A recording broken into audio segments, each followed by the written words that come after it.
I guess I'm the only one right now. That's okay. I'll give it a couple minutes, and if nobody shows, I'll wait for the night. Call it a night.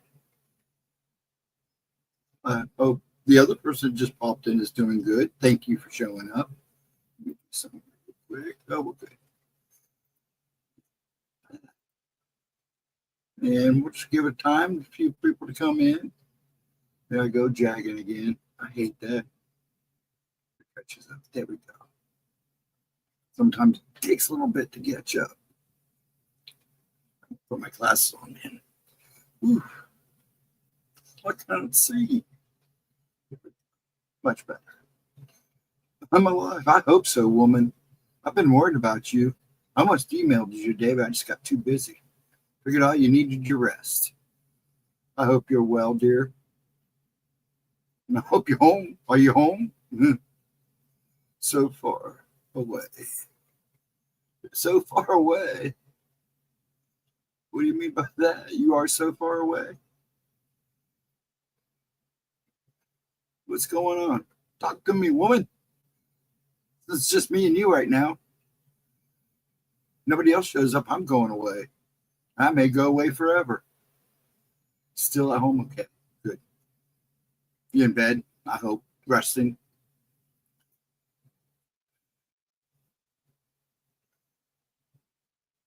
Yeah, just Friday night was horrible. I got kind of an attitude there. Between technical difficulties Friday night, more than ever. I was beginning to think somebody was screwing with me. I kept getting boot. I was still in chat, and my chat would disconnect right when I start typing something. Then I'd reconnect. Then I'd get booted. Infection and turtle bleed. I'm in trouble. Oh shit, woman! I had to stop myself before it goes. Woman, what'd you do? What's going on? I have faith. But you're home now, so the infection caused it. Hi, Bat Mom. They got you on meds, of course. Well, you'll be getting an email. I got to go to Chillicothe tomorrow. Take care of, get Pop to see his sister and do some things for them. You may get an email from me tomorrow night, woman. Okay? Now I'm worried about you. I just put you back on the top of the prayer list. Along with Lotus. How you doing, Bat Mom?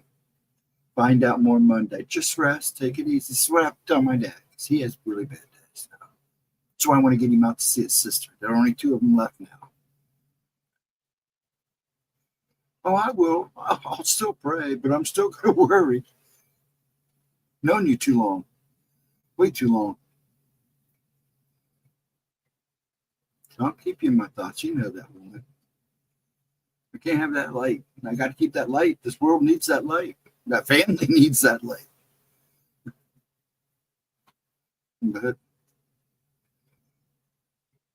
you need to rest, too. So just rest.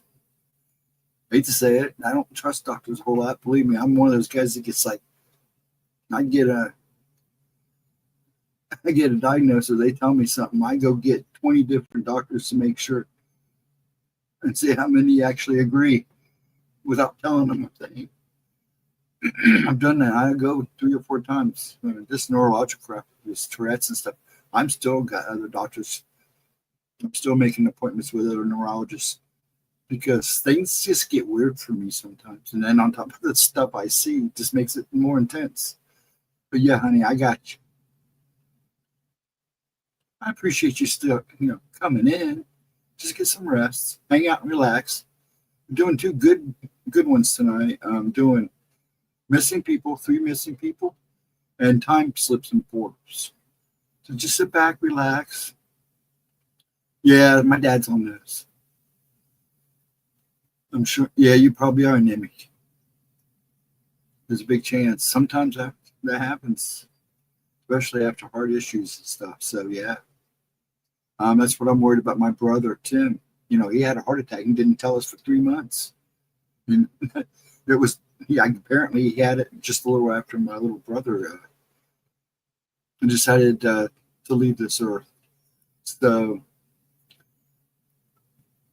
oh my gosh. For the medicine, that's insane. Don't you have insurance, hon? But then again, insurance, it was.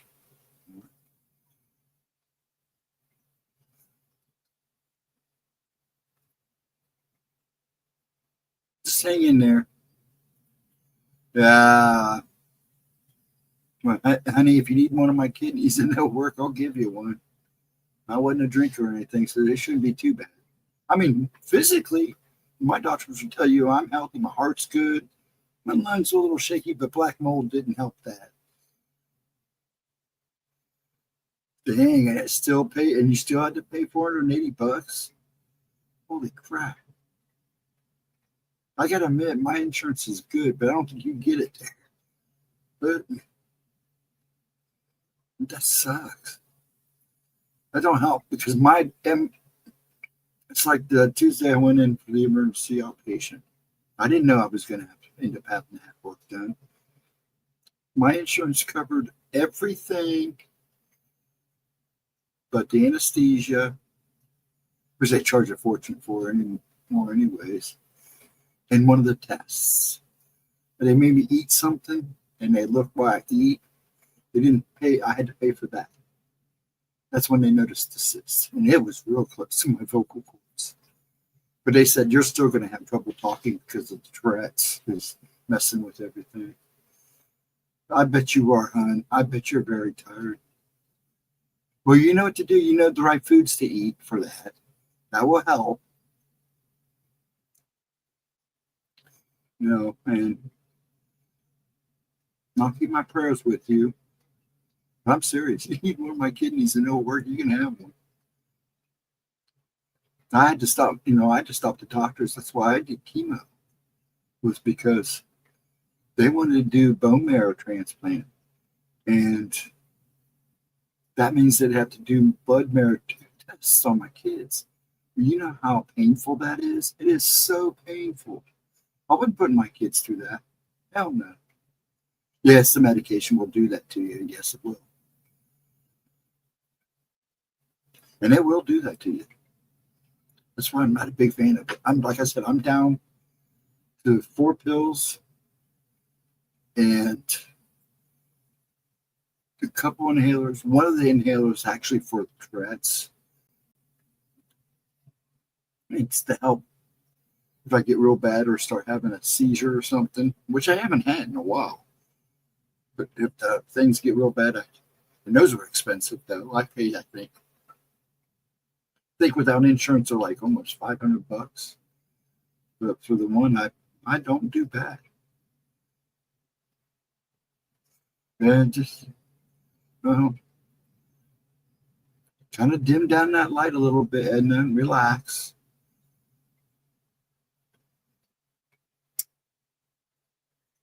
As I say, I don't smoke a cigarette. I'm a wreck. Friday kind of got on my nerves a little bit. So I've been chain smoking. I'll calm down once I go and get Pop out of the house tomorrow. We'll do us both good. But yeah, I'll be worried about you. This is the second time I've gone to emergency. He refused to take me off, even though there's nothing wrong with my heart and arteries. See, that's the problem I have. Have you gone and gotten a second opinion or a third? Because I would have.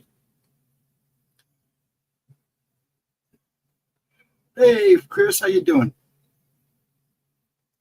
Finished Penguin. Meant to tell you that the other night, but I was coming out having a great night.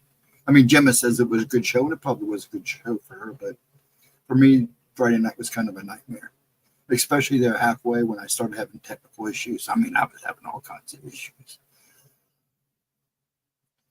But I did finish it.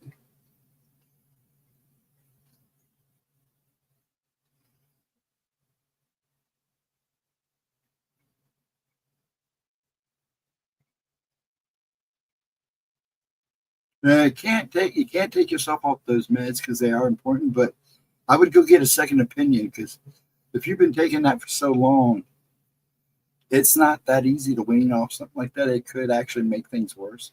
You want a doctor to agree to do it, and then they'll show you how to properly wean off of it. They had to do that with one of my medications. I tried to just wean off of it myself. Got ugly bad. So, but once I convinced the guy that it wasn't doing anything, making me worse, and then I threatened to go see another doctor, it wasn't an issue. He worked with me. But yeah, it's not that easy. But yeah, I would definitely go get a second opinion if you could afford it. He said I could stop taking it if 3 days, taking it for 3 days for surgery. So I figured I didn't need it too.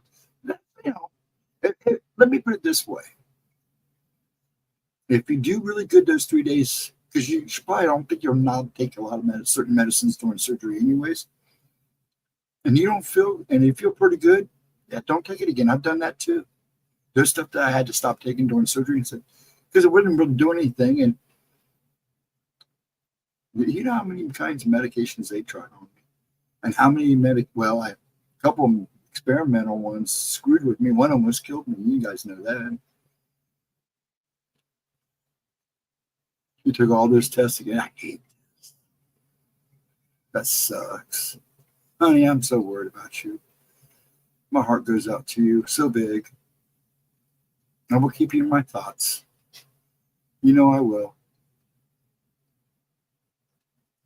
I'll bug you more on that. I'll bug you a lot more on Facebook.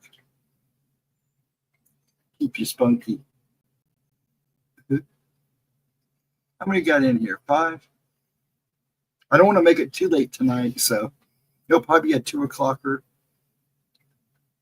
I guess I can get up. I got to go get dog food so Josh can feed the dog while we're gone. Yeah. Dude, I think that's kind of what happened to my brother.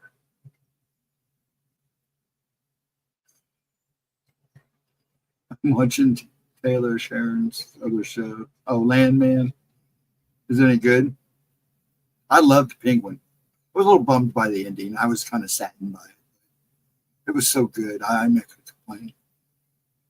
This is hope the movie's as good as picks up where it leaves off. That would make it perfect. That's why you.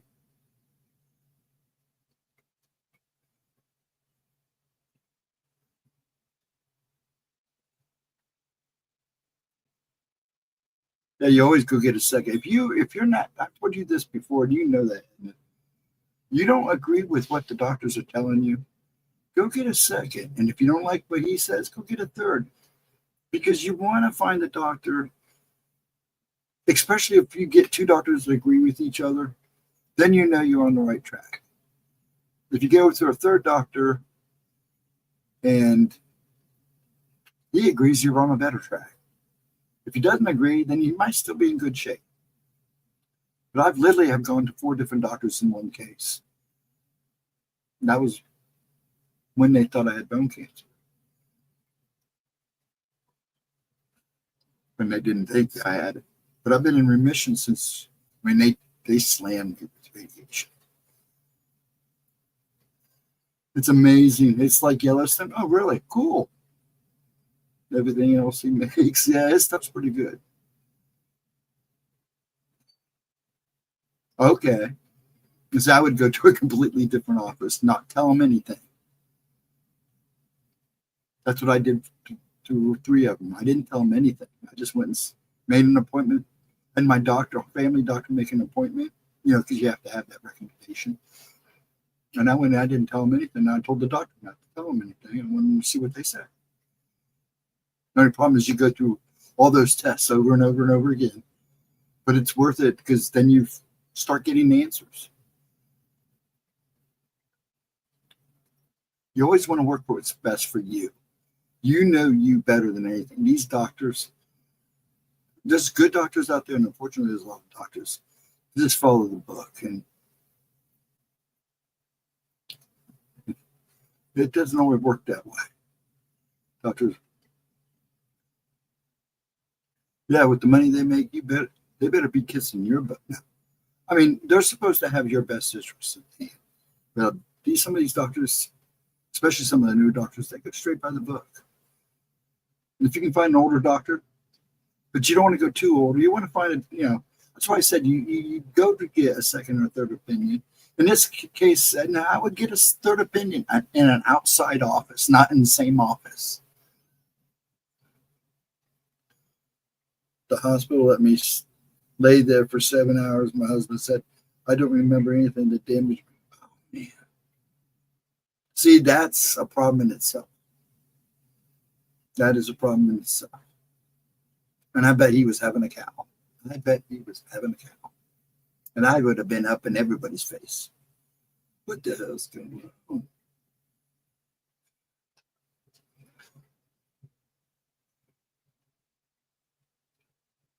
Yeah, and now you got me really worried about you, sweetie.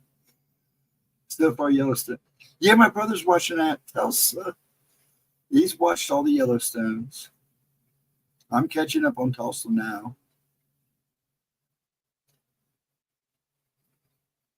We called it Shady Grave for a reason. There you go. Yeah, the thing is, some of these long-running series, Chris, I'm too busy. I lose track. So I try to get the ones I can pound through.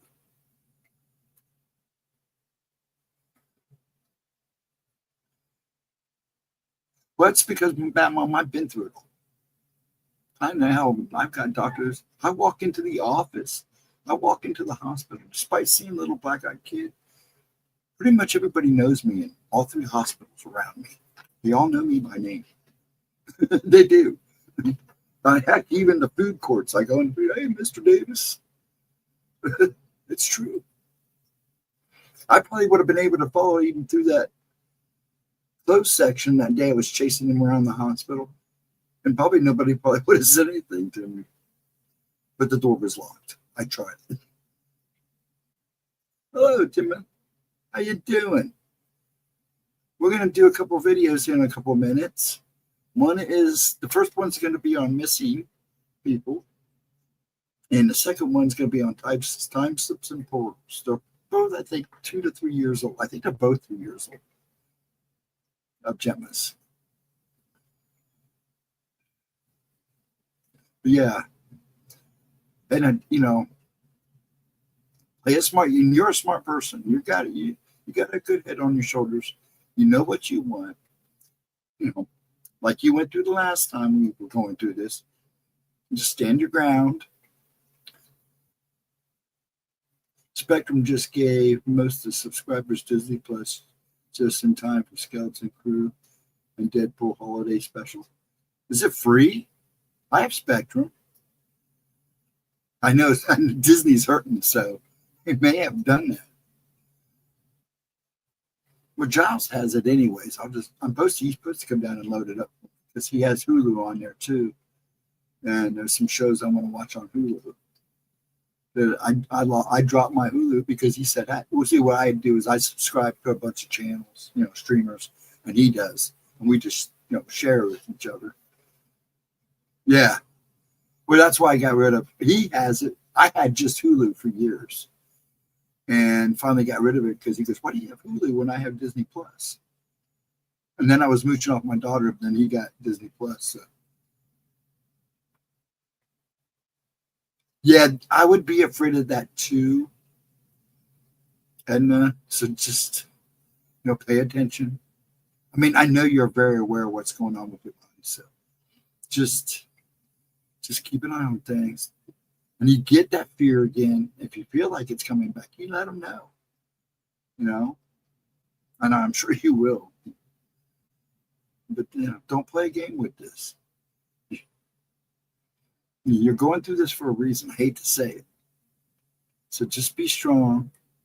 Keep your ground. Do what you need to do. If you got questions or you're nervous about something, don't be afraid to get a second or third opinion. Don't. And go out of office to do it. Okay? You talk to your family physician. And you say, I want to go out of this office and I need to get some second and third opinion. I think I'm entitled. Actually, the insurance company may even agree to do it without and help you do it. There's a lot of insurance companies, they'll go with the best treatment for you if it's cheaper. So yeah, you might even want to talk to your insurance company. Say, look, I don't like what's going on here. Can you help me out get a second and third opinion? And go with the best one. The one that's going to help you the best. Yeah, I want to see the Deadpool holiday special. I kind of want to see that. Now, Chinese doctors are good, but you got to watch. They're good for remedies, but most Chinese medicine is almost like a temporary fix. You have to do it all the time, or keep it a constant kind of thing. Practice, I would say. Hi, Rainwater. How are you doing tonight? I'm glad you came in. Thank you for saying hello. I love that about you. Come in, you say hello, throw out your emojis. Appreciate it very much. Next time you come into Friday nights, you should stick around and let us give you a reading. Let Gemma pull a card for you. Say hi. Talk around. But that's up to you. Some people like that. And I appreciate it. And I respect it. Some alien healing. Well, Edna, if you were closer, I think that's what Dad's around. I actually had two people tell me, I love Miss Cindy Lee. I did love the meme. Thank you very much. The doctor told me one day, staying in his family doctor's, I don't know what it is about you, Stephen, but when he's around you and you guys are going at it, he perks up, his vitals go up. He looks good. He feels good. Everything's good. Because whatever you do, don't leave him. Because you're healing him, and I don't know how. So it's because we fight with each other a day, and he's a spunky guy. Hey, that spaceship came last time. Hey, you never know. Weirder things have happened, Edna. But I don't think it was ETs that helped you. I think it was something more angelic. But that's my personal belief, and you know that. I have been perfectly honest about that to everybody.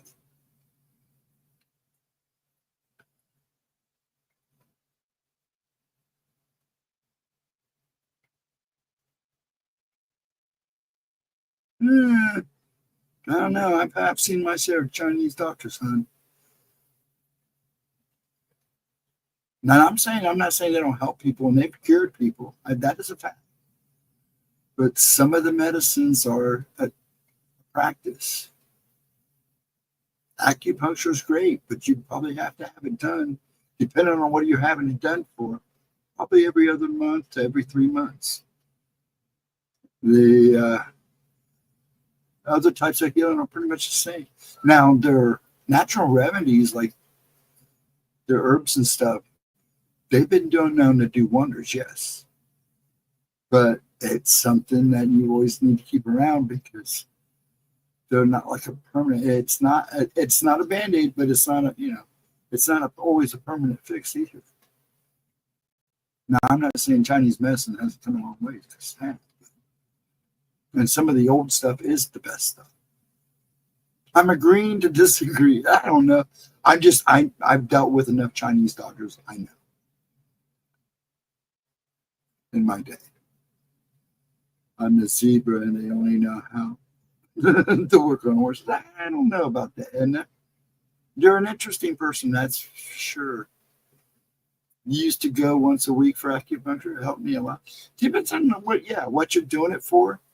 I did mine for pain when I was kickboxing, and I went probably every 3 weeks just to kind of keep me toned, help me work out and stuff. I didn't do weightlifting and stuff. I just stayed toned. And then after that, I went like every couple months kind of perk my body up and stuff and keep me going for a while. And I found it got too expensive, and then the insurance stopped covering it. So,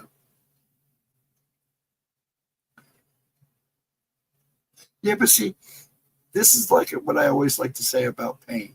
Everybody, when it always cracks me up, go, what's your pain level? 1 to 10. Well, everybody's pain tolerance is different. Everybody deals with pain differently. I myself have a pretty high tolerance to pain. I mean, I've got the scars to prove it. Not I've done things to my body and walked away hurting. Yes, my pain level should have probably killed me, and I live at a constant 8 or 9 most days. People don't understand it. What do you do? So everybody's pain different. Pain tolerance is very different.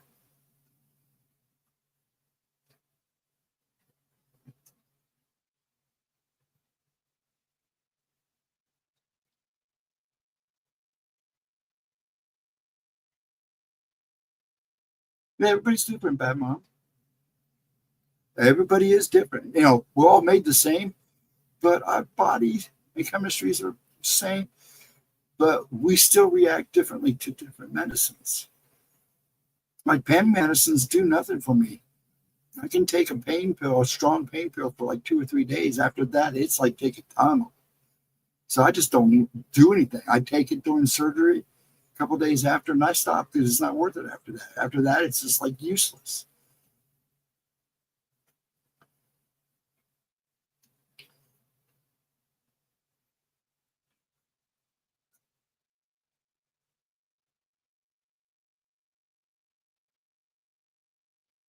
That's right. You said it right there, Bat Mom, right on the nose. Everybody is different.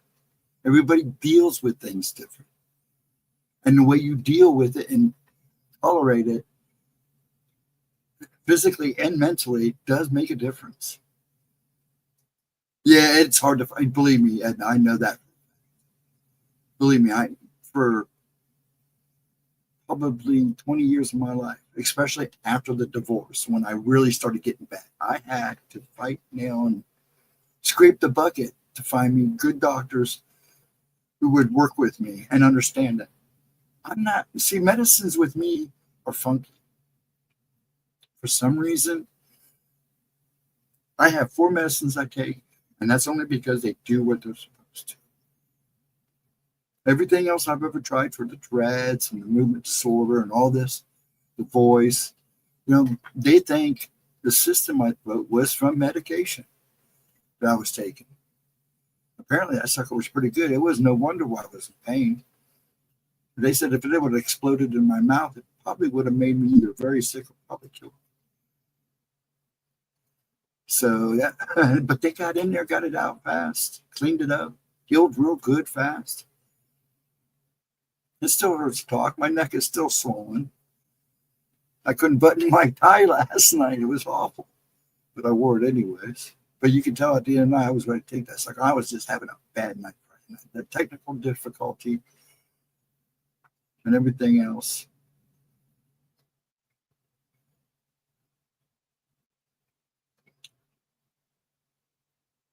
Yeah, I almost just told Gemma I was leaving. I was going to leave. That's how bad it was.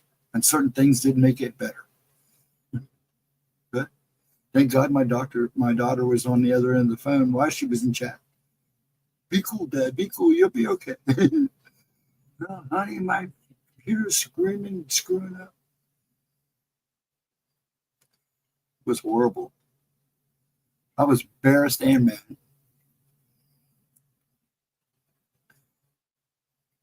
It's like raising. Yeah, you can't treat them all the same. My ex used to do that. Treat the girls the same. You can't do that. They're all different people. Very different people. Start me on low. Yeah, usually that's what they should do is start you on the lowest dose and work the way up. Man, I mean, it's like them putting me out, Edna. They almost have to kill me to put me out. In fact, one time I was so bad I kept waking up on them. They basically did have to almost stop my heart so they can get in there and do what they needed to do. So I know.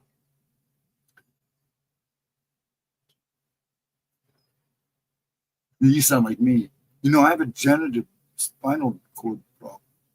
This degenerative spinal disease. You know, that's why my neck keeps crumbling up. They're telling me the work they did on me now, they may have, when they were doing the stuff for the throat, notice some things going on. And they're like, we may have to go in there and redo your neck. No, not yet. My spine in between my shoulder curve, it's all messed up. I think I have AS, which is ankylosing spondylosis. If I can say it lightly, that's a fusion of the spinal cord and the vertebrae. But because I stay in shape, because I do things, I've been able to stay. I tend to lean more. That's why you see me leaning all the time. But I also don't like to sit back, because if I sit back, I start rocking. So.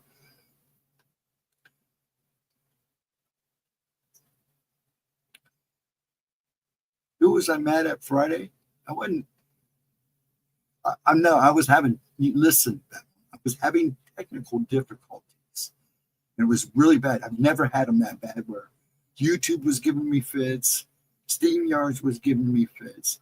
Then a couple things went on that just didn't settle my boat right. On top of that, yeah, I left a little aggravated. Who it was none of your business, to be quite honest. Life goes on, don't it? It's another day. It's done. It's over with and forgotten about. It was just a bad night. I'm entitled to that. I can understand if it was my body, but it wasn't my body this time. It was my damn computer. And then a couple other things. Then me looking like a fool talking to you guys, and nobody was telling me my mic was mute. I swear I clicked that sucker on. So that's the thing. I know I turned that mic on. I'm standing there talking to you guys. Then she comes in and starts yelling at me. I don't blame her.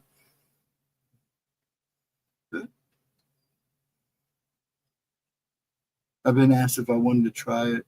It's an interesting thing. It shattered and crushed my lower spine. You never know. Yeah, I should have been in a wheelchair one time or two. That's what they tell me when I was 50. Oh, you'll be in a wheelchair by you're 50 or 10. No, I'm still here and I'm still standing. Yeah, you'll have that, Edna. I've got nerve damage in the neck and along the shoulders. A little bit in the fingers. That's because of the shoulders and the neck. But that's also from getting hit in the head a couple times. I'm getting whipped around. Like that bozo toy you used to get, that bouncing clown, bop around and bounce right back up. But yeah, I can understand that. Let me get these videos ready, these uploads. Okay, there it is. And the first one we're going to do is 3 people who vanished into thin air. Now, of course, you guys keep talking. Just please make sure you tell me if there's any sound problems, okay? Because I haven't checked this video out. They've been pretty good so far, so hopefully let's keep our fingers crossed.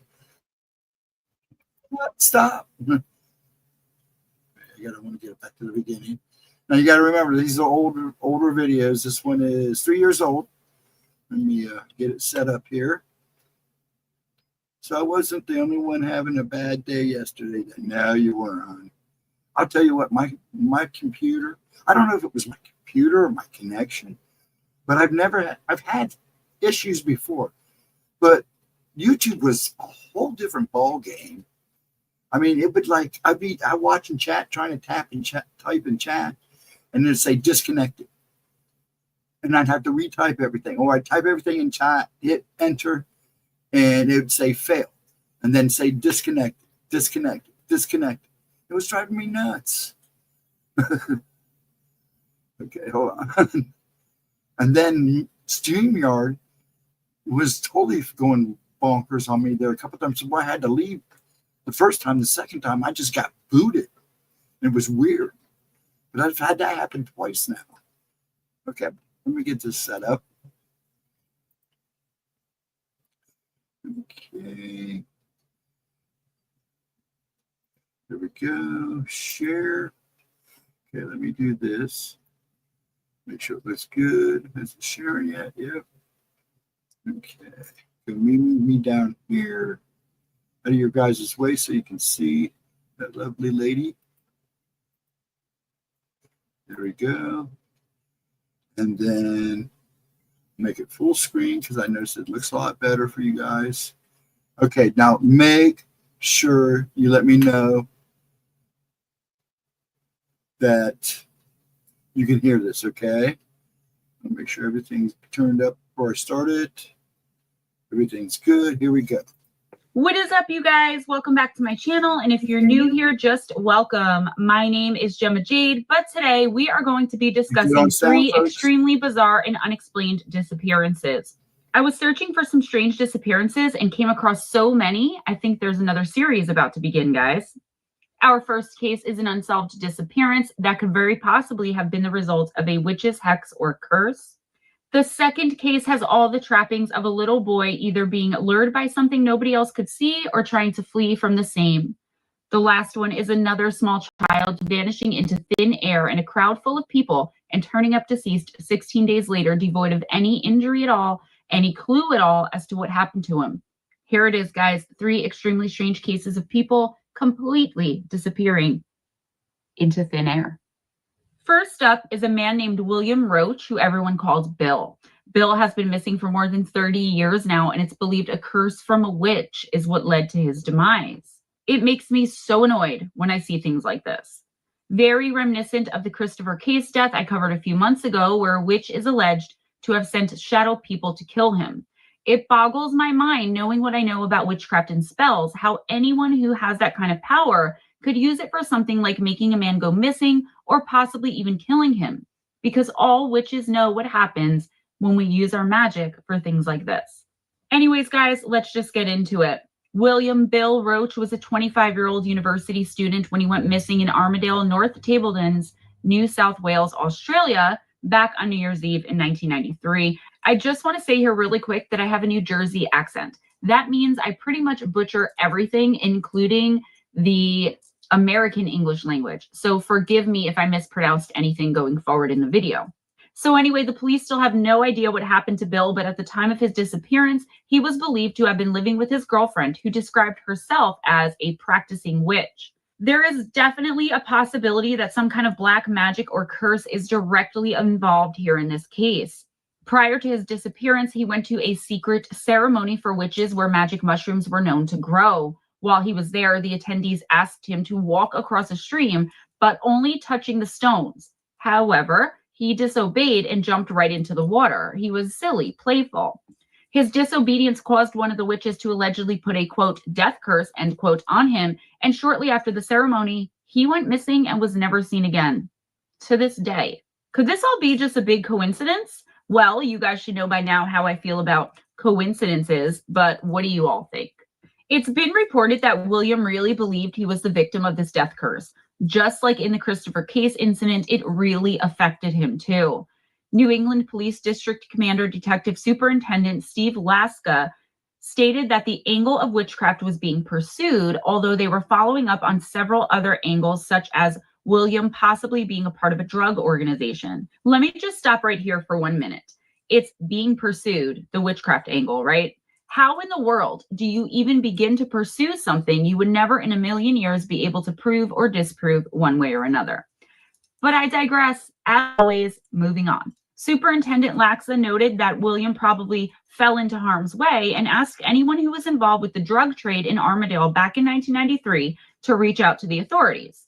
While he wouldn't confirm or deny whether witchcraft was connected to the drug investigation, he did say, quote, there are a number of persons or interests from varying groups, end quote.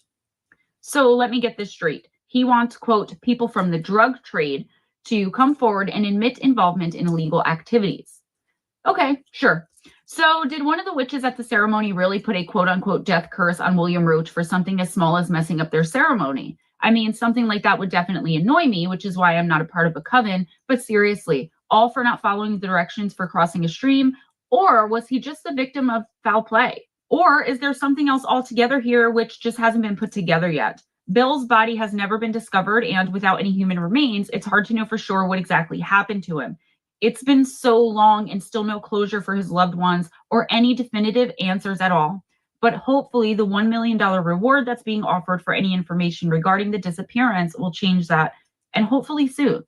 I'm not sure because of how it was worded in my source material what you would have to know or show the police in order to claim the reward, but obviously if you have any information, stop being a coward and come forward. They should just look at the alleged witch's life, in my opinion, from when this happened until now, because everything you put out when it comes to spells and curses and even karma and energy, right?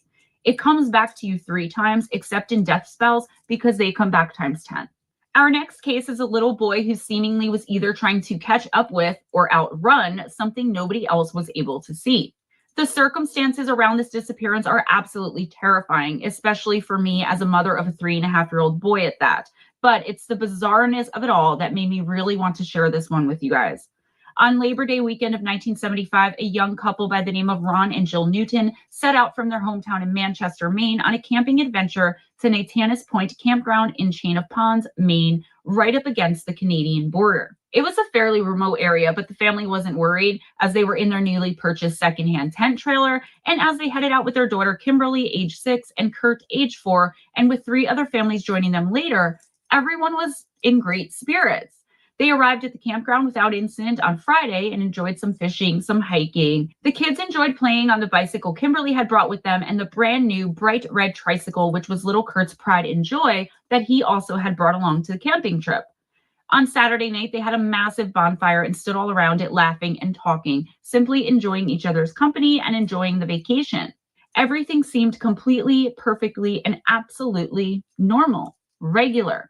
In fact, it was turning out to be a really amazing trip for everyone involved, and not a single one of them could have possibly imagined the horror that was about to grip them.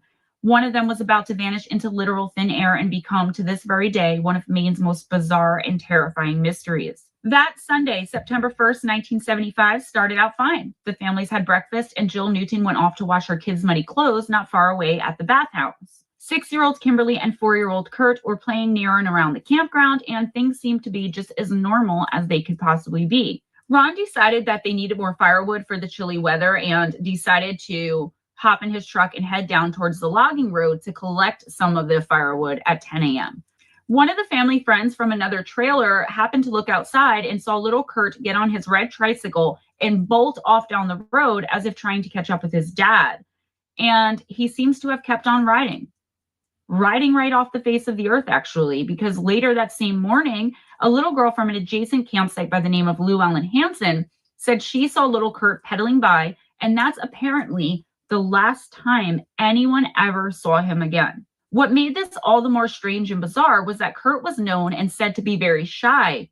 And actually, while he was able to be out in the woods camping while in the company of his family where he felt safe, there's absolutely no explanation for why he would suddenly decide to take off on his own like that. You see, Kurt was absolutely petrified of being in those woods. His parents or someone had to be with him every single second, or he would scream and cry in fear and terror. In fact, just the day before he vanished, he had said to his mother in an ominous tone, quote, "Mama, there's monsters there," end quote, meaning the woods which surrounded where they had been camping. It said that even when they were at home, the little boy would never leave the backyard of their house by himself. He was also seen as being attached to his mother by the hip, rarely going anywhere out of eyesight from her. So why he had gone off tearing down the road on his new tricycle all by himself was anyone's guess. At this point, no one really realized the gravity of the situation. Jill came back from washing the clothes, not gone for even 10 minutes, and assumed that her son had gone off with her husband. It wasn't until Ron came back and asked where Kurt was that it really dawned on anyone that the boy had disappeared. The frantic parents went around to all of the other nearby campsites and asked if anyone had seen the little boy. It was then that they would meet a man and fellow camper named Jack Hansen. He was the caretaker of the campground, and he told them that he had found the red tricycle abandoned on a dead-end dirt road close to a place that he had nicknamed, quote, the dump, where miscellaneous trash was always piled up by various campers. At the time, he had suspected that someone had thrown the bike away, even though the fact that it was shiny and brand new had raised his eyebrows a little bit. Jack took the worried parents out to where the tricycle still sat, straight up and untouched. It seemed to have been carefully placed off the road, as if by someone who was coming back at any moment and wanted to keep it safe and brand new looking. Only no one had ever come back, and Kurt Newton was somewhere out there in the darkening woods, nowhere to be seen or found. It wasn't long after this that one of the largest search and rescue operations the state of Maine had ever seen was started. Searchers used helicopters, advanced heat detecting equipment, loudspeakers calling out the boys' names, and tracker dogs. But not only couldn't they find Kurt, they literally found no sign of him. Nothing whatsoever. Hundreds of volunteers joined in the efforts, tirelessly scouring the area, and the news was soon crawling with headlines concerning the missing boy. As temperatures in the area plummeted, the search became even more desperate. Flyers were distributed on both sides of the state border, yet there was nothing. The area where he had originally gone missing, where that red tricycle sat eerily untouched, was in the meantime found to be completely barren of any sign of struggle, nor any trace of animal attack, not even any footprints to indicate where he had gone, and no trail for the dogs to follow. The bloodhounds were reported as running around in circles, completely confused. It was as if Kurt knew and had just evaporated into thin air. One of the head investigators of the disappearance, Dwayne Lewis, would lament, quote, "Every now and then in the history of mankind, the incredible happens that we can't make sense of. We should have found him, but we didn't," end quote. The search officially ended on September 13th after over 3,000 search personnel and volunteers had thoroughly combed the area with every tool at their disposal, only to come up completely empty-handed. With the weather just getting colder and colder by the minute, it was thought that he had little chance of survival. Everyone had their own theory as to what happened to him, too. I mean, of course. Kurt's parents thought that he may have been abducted, but by who and how? It was such a remote area. The tricycle had been found on a dead-end road, and there was no sign that any vehicle had recently even come through there. Police could find no evidence whatsoever of foul play or abduction. So where was he? Had it been a wild animal? There was no blood, no animal tracks, and no torn clothing indicative of such an attack. Another idea was that he had stopped his bike and gotten lost, wandering deeper and deeper into the woods.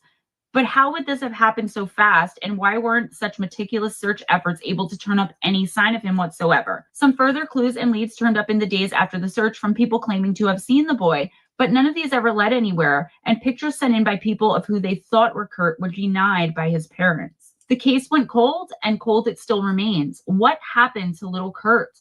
How did he manage to escape out into the wilderness in such a short span of time, only to leave behind his shiny new tricycle and nothing else whatsoever? Remember, that tricycle was his absolute most prized possession. Why would he leave it? We probably will never know the answers to these questions, unfortunately. I think it's very possible Kurt was abducted by the Fae or accidentally walked into one of their realms or some portal to another dimension. I mean, who knows where he ended up, right? It's so sad, and I always end up picturing the little boys I cover this age as RJ. So I'm not only fascinated, but brokenhearted by cases like this. Could he have seen something, gotten off the tricycle, and walked into the woods to find it? I mean, that makes sense to me, right? Followed something or someone into the woods. But why wasn't he found? Sometimes people that vanish into thin air turn up somewhere, who knows how long later, deceased. Usually this is under strange circumstances, which somehow turn out to be even more weird than the disappearance itself. Our last case we're going to go through today is the case of 5-year-old Stephen McCarran. Tucked away within the quaint, rugged countryside near the craggy coast of Ayr in South Ayrshire, Scotland, is a place once called Bootlands Ayr. Opened in 1946, it was designed to be an extravagant vacation or holiday camp for people looking to get away from it all. The place was extremely secluded and seemed to be made with rest and relaxation in mind. The 110-acre complex was equipped with a variety of luxurious facilities, such as a dining hall, amusement arcades, rides, indoor and outdoor pools, a seaside amusement park, a boating lake, tennis courts, a ballroom, a theater, a medical center, chalets, and even its own miniature railway. The camp has changed names over the years, becoming Wondercrest World in 1982 and then Craig Tara in 1999. And although it seems like an amazing place to take a vacation, it is perhaps most famous as the setting for the very mysterious disappearance and death of a young boy named Stephen McCarran. On September 19th of 1988, the 5-year-old Stephen McCarran was visiting the camp from Hamilton, Scotland, on vacation with his aunt and uncle, Lynn and Ian Snedden. By all accounts, this was intended to be and started out as a fun day out, and the boy had been very excited about and looking forward to it all very much. It seemed to be everything he had been dreaming and hoping it would be, and the family had a great time enjoying the myriad attractions the park had to offer. Even the weather seemed to be cooperating, as it was a perfect, clear, and sunny day. It should have been a dream, but it was all about to turn into an absolute nightmare.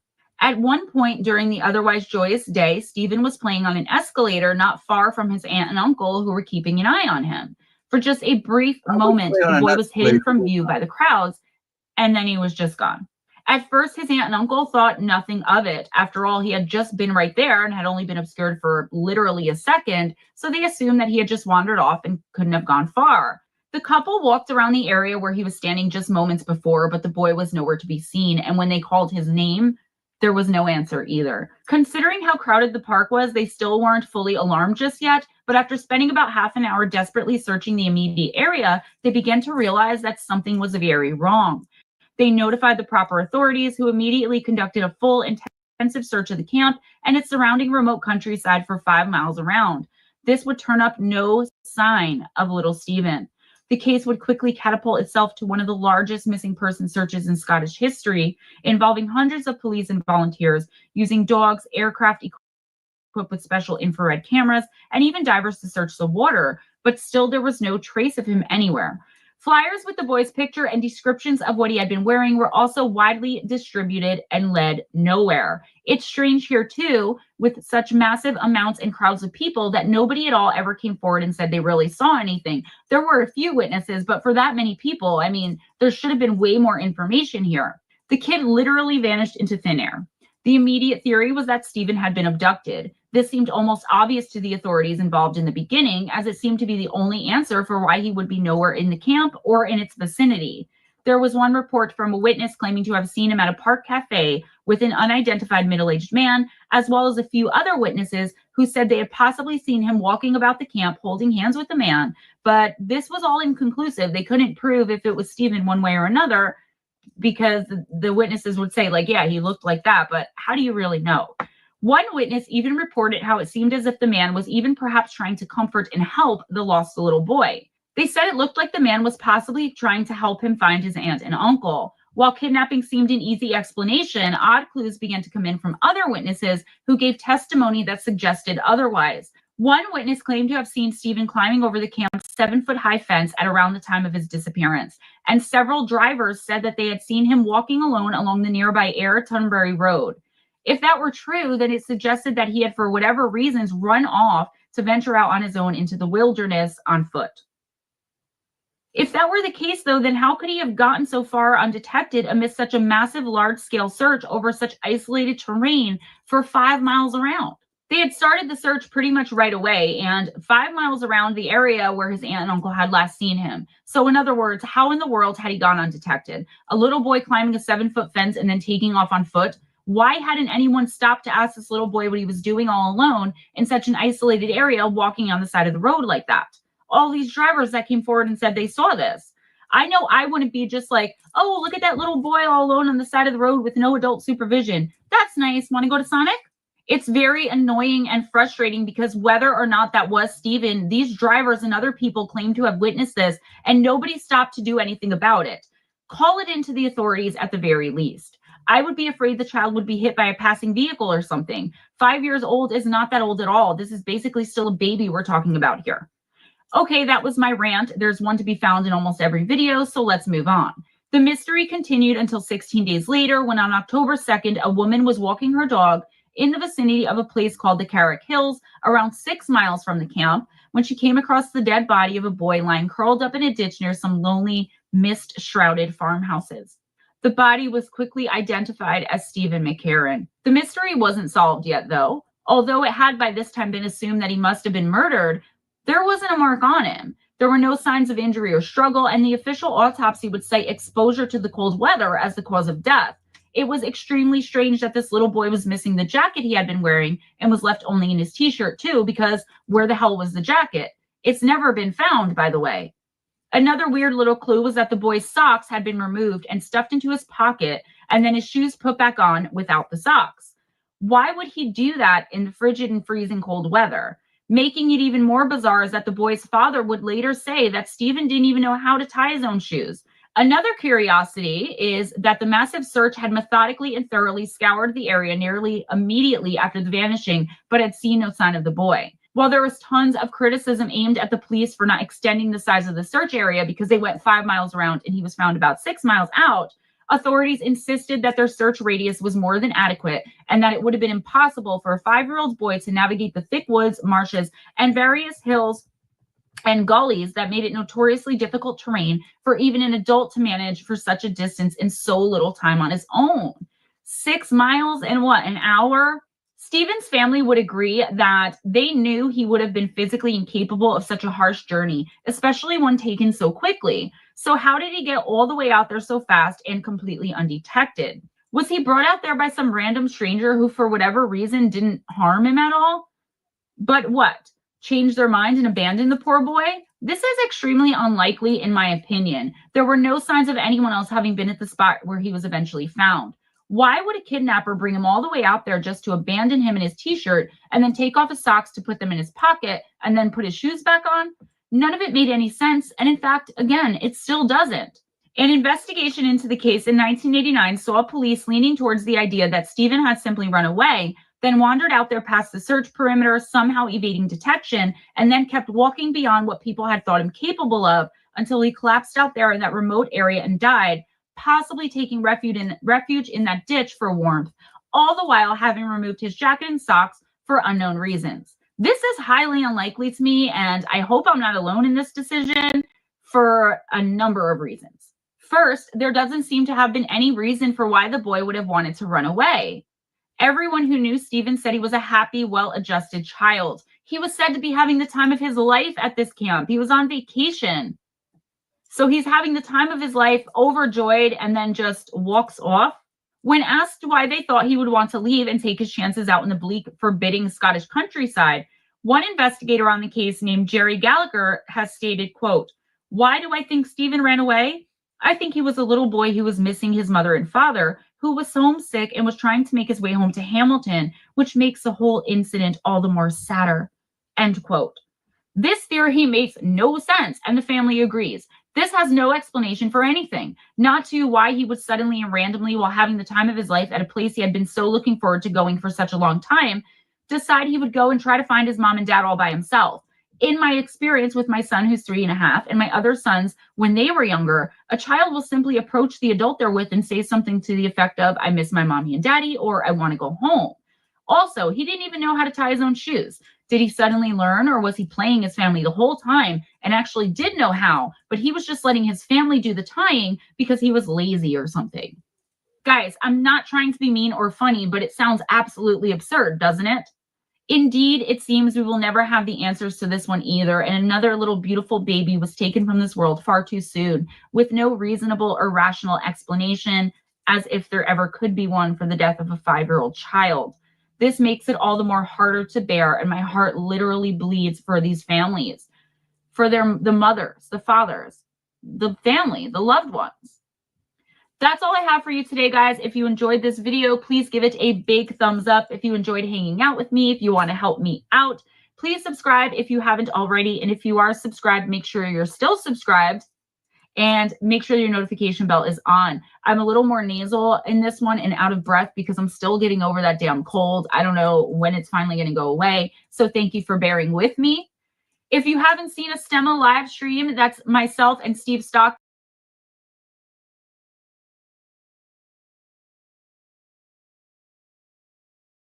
I'm just setting up the next video. Edna, you would be surprised on people who let their kid. I mean, Edna, look at the time we grew up. Our parents just, we come home from school, go play, get out of here. That guy walked to Graceland, which was on a main drag. I mean, granted, I was 6, 7 years old, but when we were little in the neighborhood, let me catch up here because I'm all jittery. But when we were little, I mean, 5, 6, we ran the whole neighborhood. I mean, we ran down to the creek, you know. So, yeah, some parents are still like that.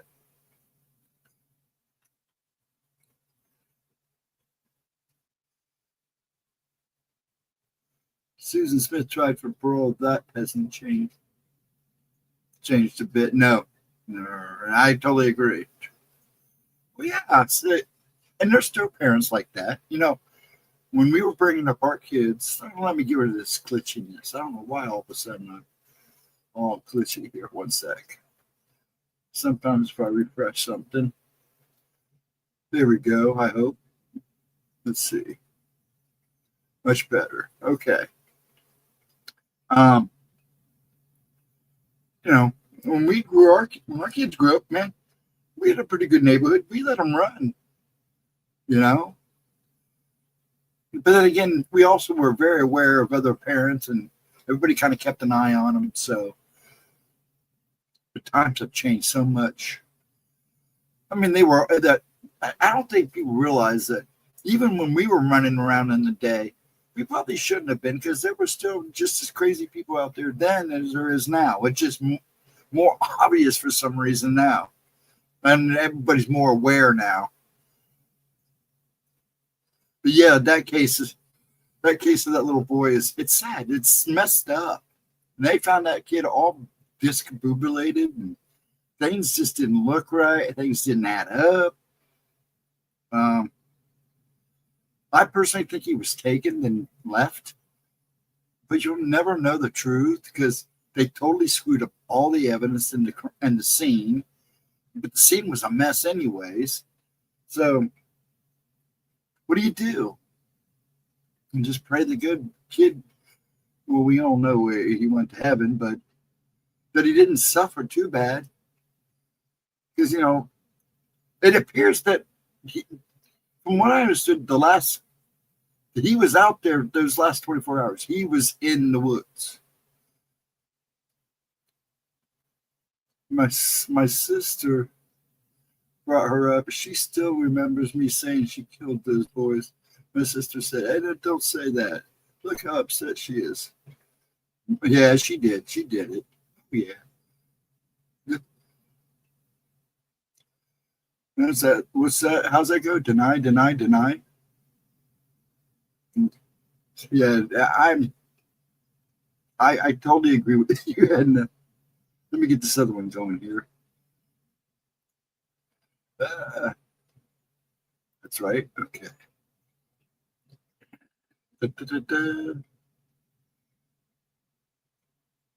Keep talking, folks. And folks who are ghosting, thank you for coming in. Appreciate it. Enjoy the uploads. If you enjoy anything, at least enjoy the uploads. I can talk. I'm still kind of jittery though. See what I mean? But it was way worse the other night. Okay, trying to get to this other video here.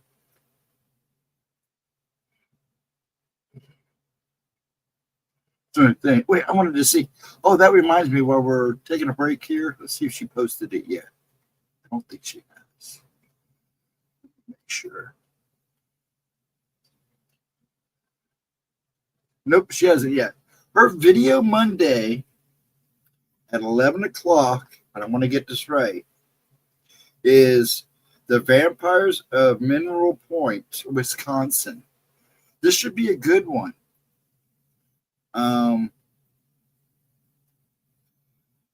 She said it's going to be kind of short, but it should be a really good one. And you know how she is about vampires, so it should be a really good one. I'm okay, Edna. I get to rest my voice when we play the uploads. That's why I took Thursday off that week and came back Saturday and I'll be okay. I might be a little stuttery in the morning, but I'll be driving. So Pop usually just kind of likes to watch out the window and suck in the scenery because that poor man's got cabin fever. He needs to go see his sister. Hold on. And then I have to go help out a little bit. But again, 11 o'clock Monday, 11 a.m. is her premiere video. So make sure you're there. I should be there. Is The Vampire of Mineral Point in Wisconsin. I wish you had upload. I'd put it on the screen. But it should be a good one, folks. And I'll say it again at the end of the night. But make sure you watch her shorts, too. She needs those views. And I love the fact you folks watch the replays. Thank you so much. It means a lot. Yeah, I'll be okay. Big thing now, it's just kind of swollen. Every time often it gets kind of gruffy. This jittery crap has got to stop. There we go. And I look, sometimes when you see me jittering like this, is how I feel sometimes physically. Get 1 second. Come on, I just had it. I know where it's at. I just gotta find it. I'm getting close. I know I am. Dun, dun, dun. There it is, right there. Time slips and portals to other dimensions. I still can't comment on her shorts. You really can't? Now, Edna, can I ask you a question? Are you using a phone or a PC or laptop?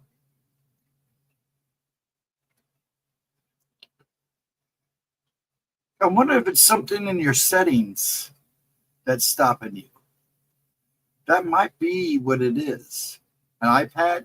Check your settings on your YouTube. Is it set up a little? Is your page on your YouTube page on your iPad? Does it look like a regular YouTube page? Or is it set up, moved around a little different? It might be a setting thing.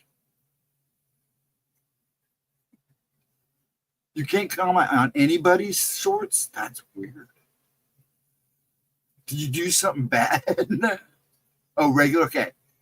I hate this jewelry stuff. There we go.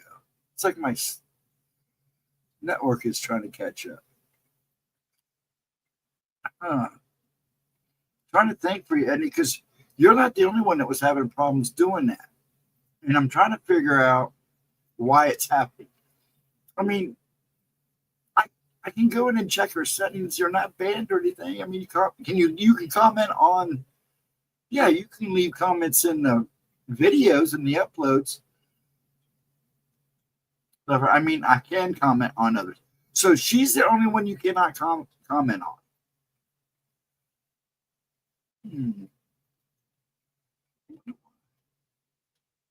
That's weird. I mean, I am all glitchy. I don't like that. This is worse than.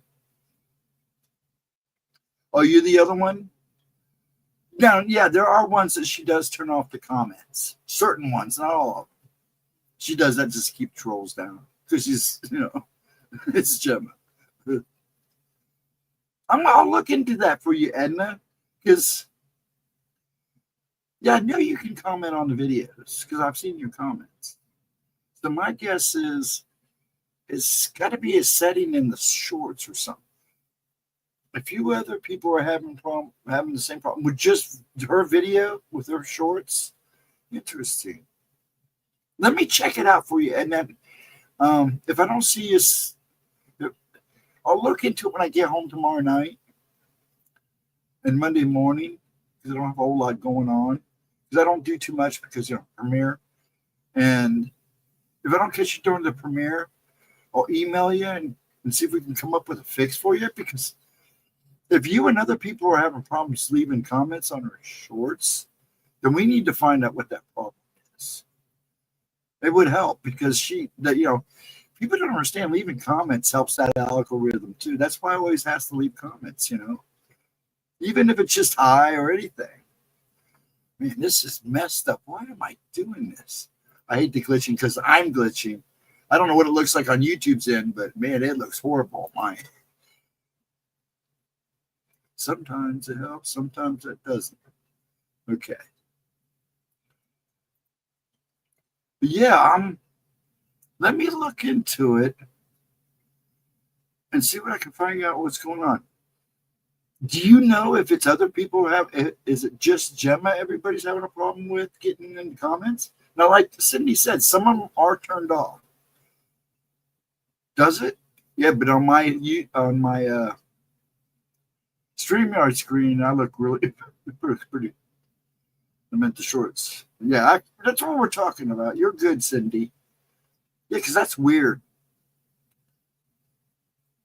Yeah, let me look into it for you, and then let me get this little video started. I will look into that because you guys were talking about that the other night, and I'm like,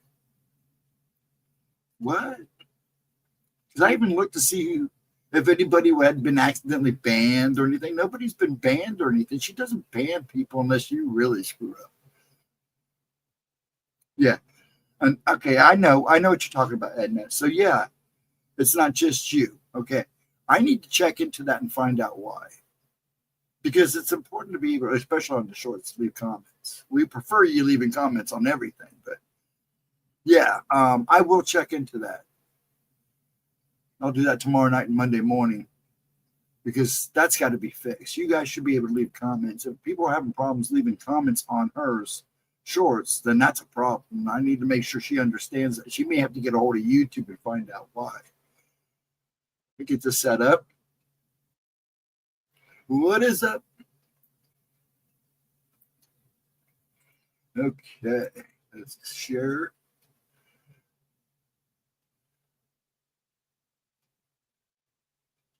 Yeah, comments does help, especially with the shorts. I mean, the views help a lot. I mean, clicking that like button, but leaving comments on shorts are the big thing because that shows interaction. It makes it go up. Pushes her up on the totem. So let me get this synced in.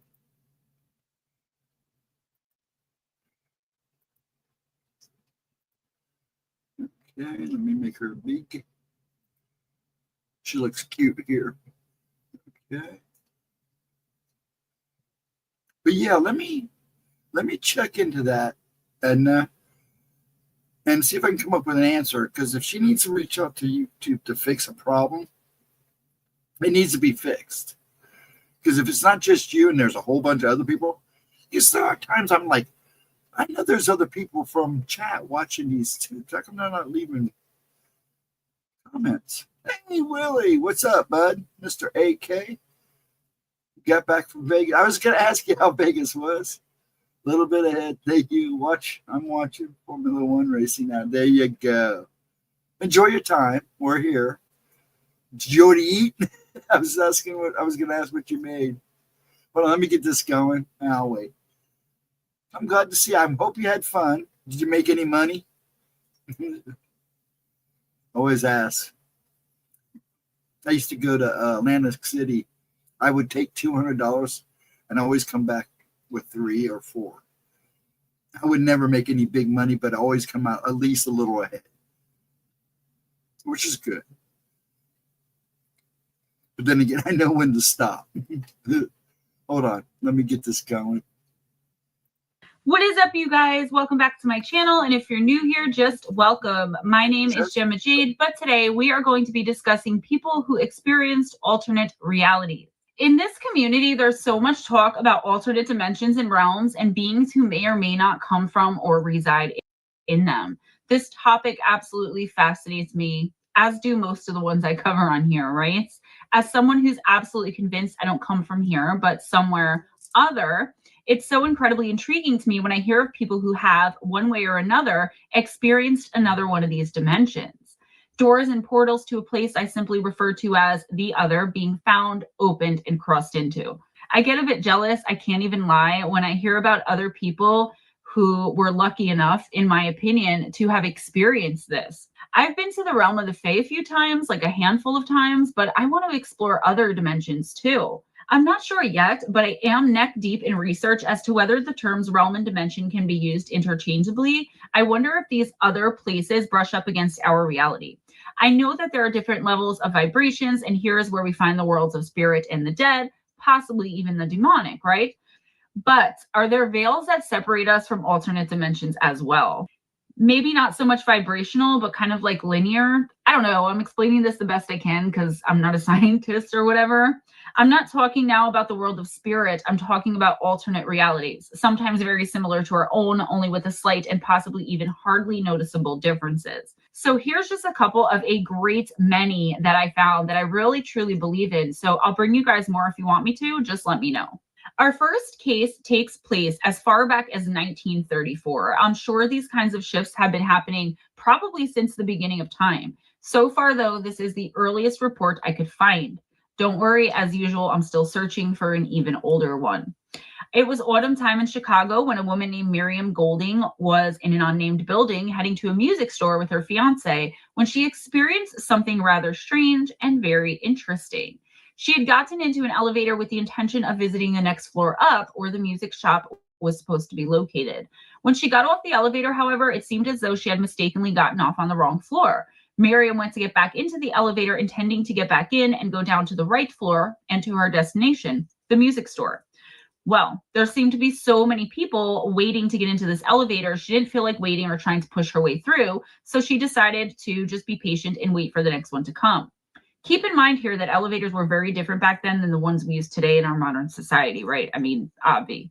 All of a sudden, though, she noticed that she wasn't even in the same store anymore. Like, she wasn't even in the same building because it was now a train station and much more expansive than the comparatively small store she had initially gotten off of the elevator to enter just minutes previous. She had initially believed it was the line for the elevator that was somehow so tremendously long all of a sudden. She realized quickly, however, that it was actually just the normal hustle and bustle of a typical railway station. There were announcements blasting and blaring from the loudspeaker, announcing arrivals, departures, and delays. Completely and totally normal for someone who was meaning to be in a train station. Miriam was terrified and shocked. Think about how you would feel if this happened to you. She decided to go to the information booth and ask the clerk where she actually was and how the heck this possibly could have happened. The clerk seemed to be not only completely oblivious to the fact that Miriam was speaking to her, but she seemed to not even notice that Miriam was physically there at all. By that point, Miriam was extremely confused, but getting a little bit more curious. She decided to follow the exit signs and arrows, which led to the outside of this indoor rail station. When she reached the outside, things got even stranger as she emerged into a mild, bright, and sunny day. Summer weather, which was much different than the cool fall day she had initially entered the department store elevator in. In fact, this was when she realized she wasn't even in Chicago anymore. As she wandered around scared and very confused, she started to notice that nobody seemed to be seeing her.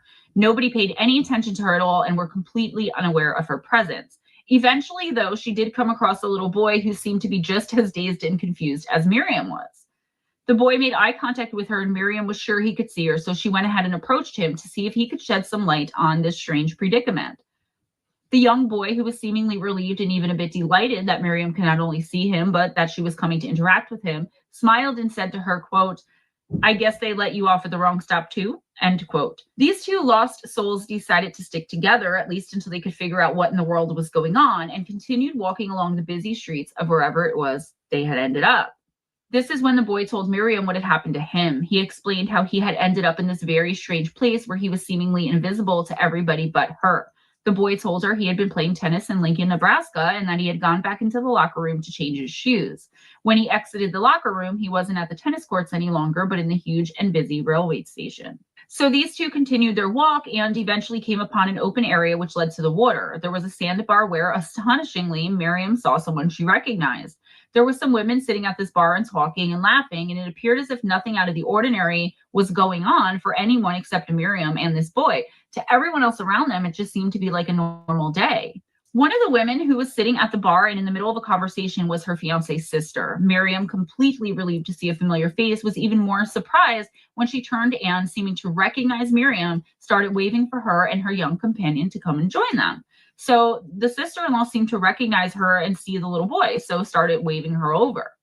The two would have to cross the water in order to get to this bar, however, and Miriam was unsure she could make the swim. It didn't seem very far, though, and the boy jumped in. He was convinced he could make it over there and at least get some answers as to what in the world was going on, and then Miriam would come or he would go back to her and give her the report, I guess. This may be their only chance not only to figure out what in the world had happened to them, but also to possibly get them back to Chicago and Nebraska, respectively.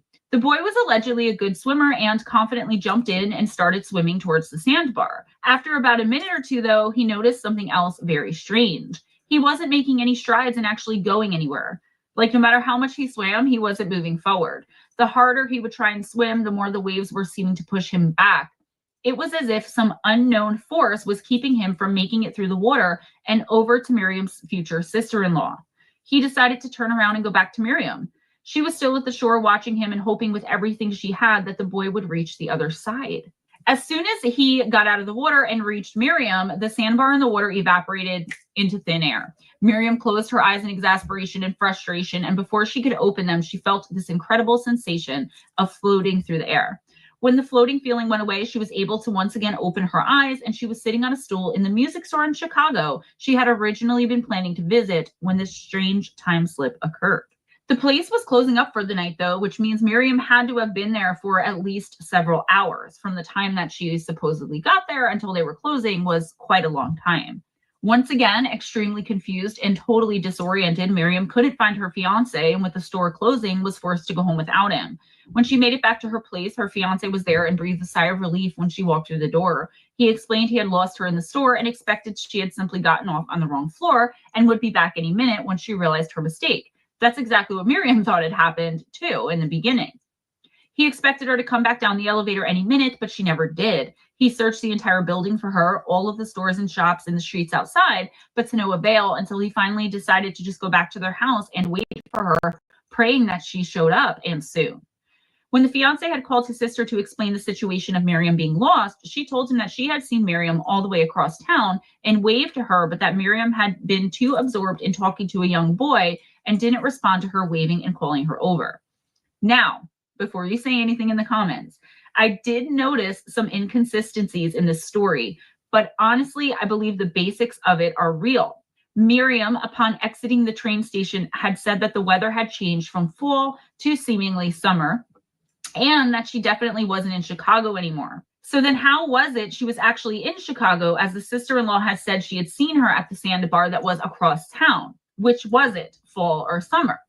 Because the storyteller clearly states that the weather was much milder and even like summer, and Miriam had originally entered the store on a chilly autumn day, I don't know.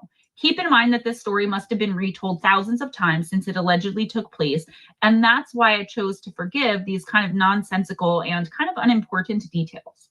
I actually believe, and this is just my opinion, like what I think is that the sister-in-law part was added in later and most likely not a part of Miriam's actual original account. This is simply my opinion. Again, do with it and think about it what you will.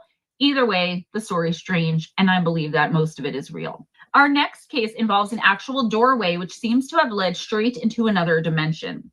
This is also another one which took place a really long time ago. In 1956, a treasure hunter named Ron Quinn and his brother Chuck were with some friends, and they were off on an adventure in some rugged and rough mountains in southeastern Arizona, looking for the mysterious lost Spanish treasures and gold mines, which are said to be hidden somewhere in these mountains to this very day.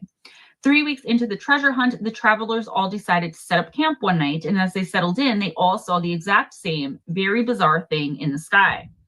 There were two large balls of bluish-green light floating around in the very clear and starry night sky. The story states that the men were quickly able to determine that it wasn't any kind of known aircraft or any sort of flare. And I know that they were very experienced with the outdoors, with what's supposed to be in the sky. So while I don't think any of them had any specific knowledge about aircraft, they knew that this was not something that was normally supposed to be seen. No, it was unlike anything they'd ever seen before and nothing like anything known to man. The strange balls of light just hovered there above them for several minutes before disappearing behind some peaks of the mountains. The next evening, they all witnessed the exact same thing again. The next evening, they mentioned this to a friend of theirs, a local cowboy named Louis Romero, and he explained that what they saw was a kind of common occurrence in the area that they had been camping in for those 2 nights. The lights were said to have first been reported all the way back in 1939 and were witnessed by dozens of travelers ever since. And this was 1950 something, right? As the hunters headed out and continued this excursion, they would witness the strange lights several more times. At some point during their travels, the group of men came across a somewhat out of place looking stone archway, but they didn't really think anything of it and continued along their way. It just kind of seemed weird that it was kind of just there in the middle of the mountain range or whatever. They would speak to a local who was a Native American and also very familiar with the lands and mountains of the area, whose name is only known to be John. John allegedly explained that this archway had long been surrounded by strange stories and experiences and has come to be called, at least among the natives of the area, quote, the doorway to the gods, end quote. There were strange tales of the archway shimmering and rumors that those who entered never came back out. It was said that if you threw something like a rock into the archway, it wouldn't come back out the other side either. Tales of strange figures dressed in strange clothing lurking and wandering around near the archway who didn't seem to be spirits or ghosts, but who also didn't seem to be human beings either, were very common. They made tracks in the gravel when they walked around, but did not cast any shadows and were said to just disappear into thin air when crossing into the archway. So just like with the rocks and other objects and anything else that was said to be thrown into the archway, they likewise didn't come back out the other side, these beings. Tales of abandoned camps close to the archway and prospectors who never returned when traversing that particular area circulated as well. John himself had his own bizarre experience with it, which he relayed to the men. He said that on a dark and stormy day, he was up in the mountains near this place and he decided to peer through it. It was almost exactly the same on the other side as far as the scenery went, but the sky was cloudless, bright blue, and sunny. So no storm brewing on the other side. However, when he looked around the edges of the doorway, there were once again the storm clouds, which threatened to bring the bad weather. The completely contrasting views scared John, and he left and never went back to that specific area of the mountain. Fascinated by what they were hearing, the men decided to go and check the place out for themselves. After all, they knew where it was as they had just seen it and were sure they could find their way back pretty easily. They managed to locate the strange-looking structure once again, and upon closer inspection, it proved to be surrounded with an unusually large deposit of geodes, some of which were broken up with their interiors glittering in the sun. The archway itself was measured as being around 7 feet high and 5 feet wide, with columns of andesite 15 inches in diameter, and it stood beside a steep, rocky slope. The group decided to test out some of the legends and stories they were just told and started tossing rocks of all shapes and sizes into the middle of the archway. Much to their disappointment and surprise, the rocks fell boringly to the ground on the other side every single time. In fact, they saw and noticed nothing mysterious or strange whatsoever while investigating this thing, and they were putting the legends to the test, and each time the test would fail. Willing to take it a step further, the men all took turns putting their arms through the arch, but again, nothing strange happened, and all their limbs went straight through, as one would predict they normally would, out the other side. Admittedly, though, not a single one of them was willing to go so far as to step all the way through. They spent about an hour there conducting this kind of primitive paranormal investigation, but finding absolutely nothing to back up the legends they'd been so excited to try and prove right. They were really hoping this was true for whatever reason. I don't know what their intent would have been. Did they think maybe this was where the treasure was? These guys really wanted to actually find something mysterious. They departed after an hour of trying in vain, but a mysterious set of events would take place over the course of the next few days of their trip that would make them think twice about messing with this allegedly sacred place ever again. A few days later, they decided to go back and collect some of those beautiful geodes that they had seen the day they were testing out and doing their little experiments. Two of the men, named Roy and Walt, said they noticed the portal was shimmering.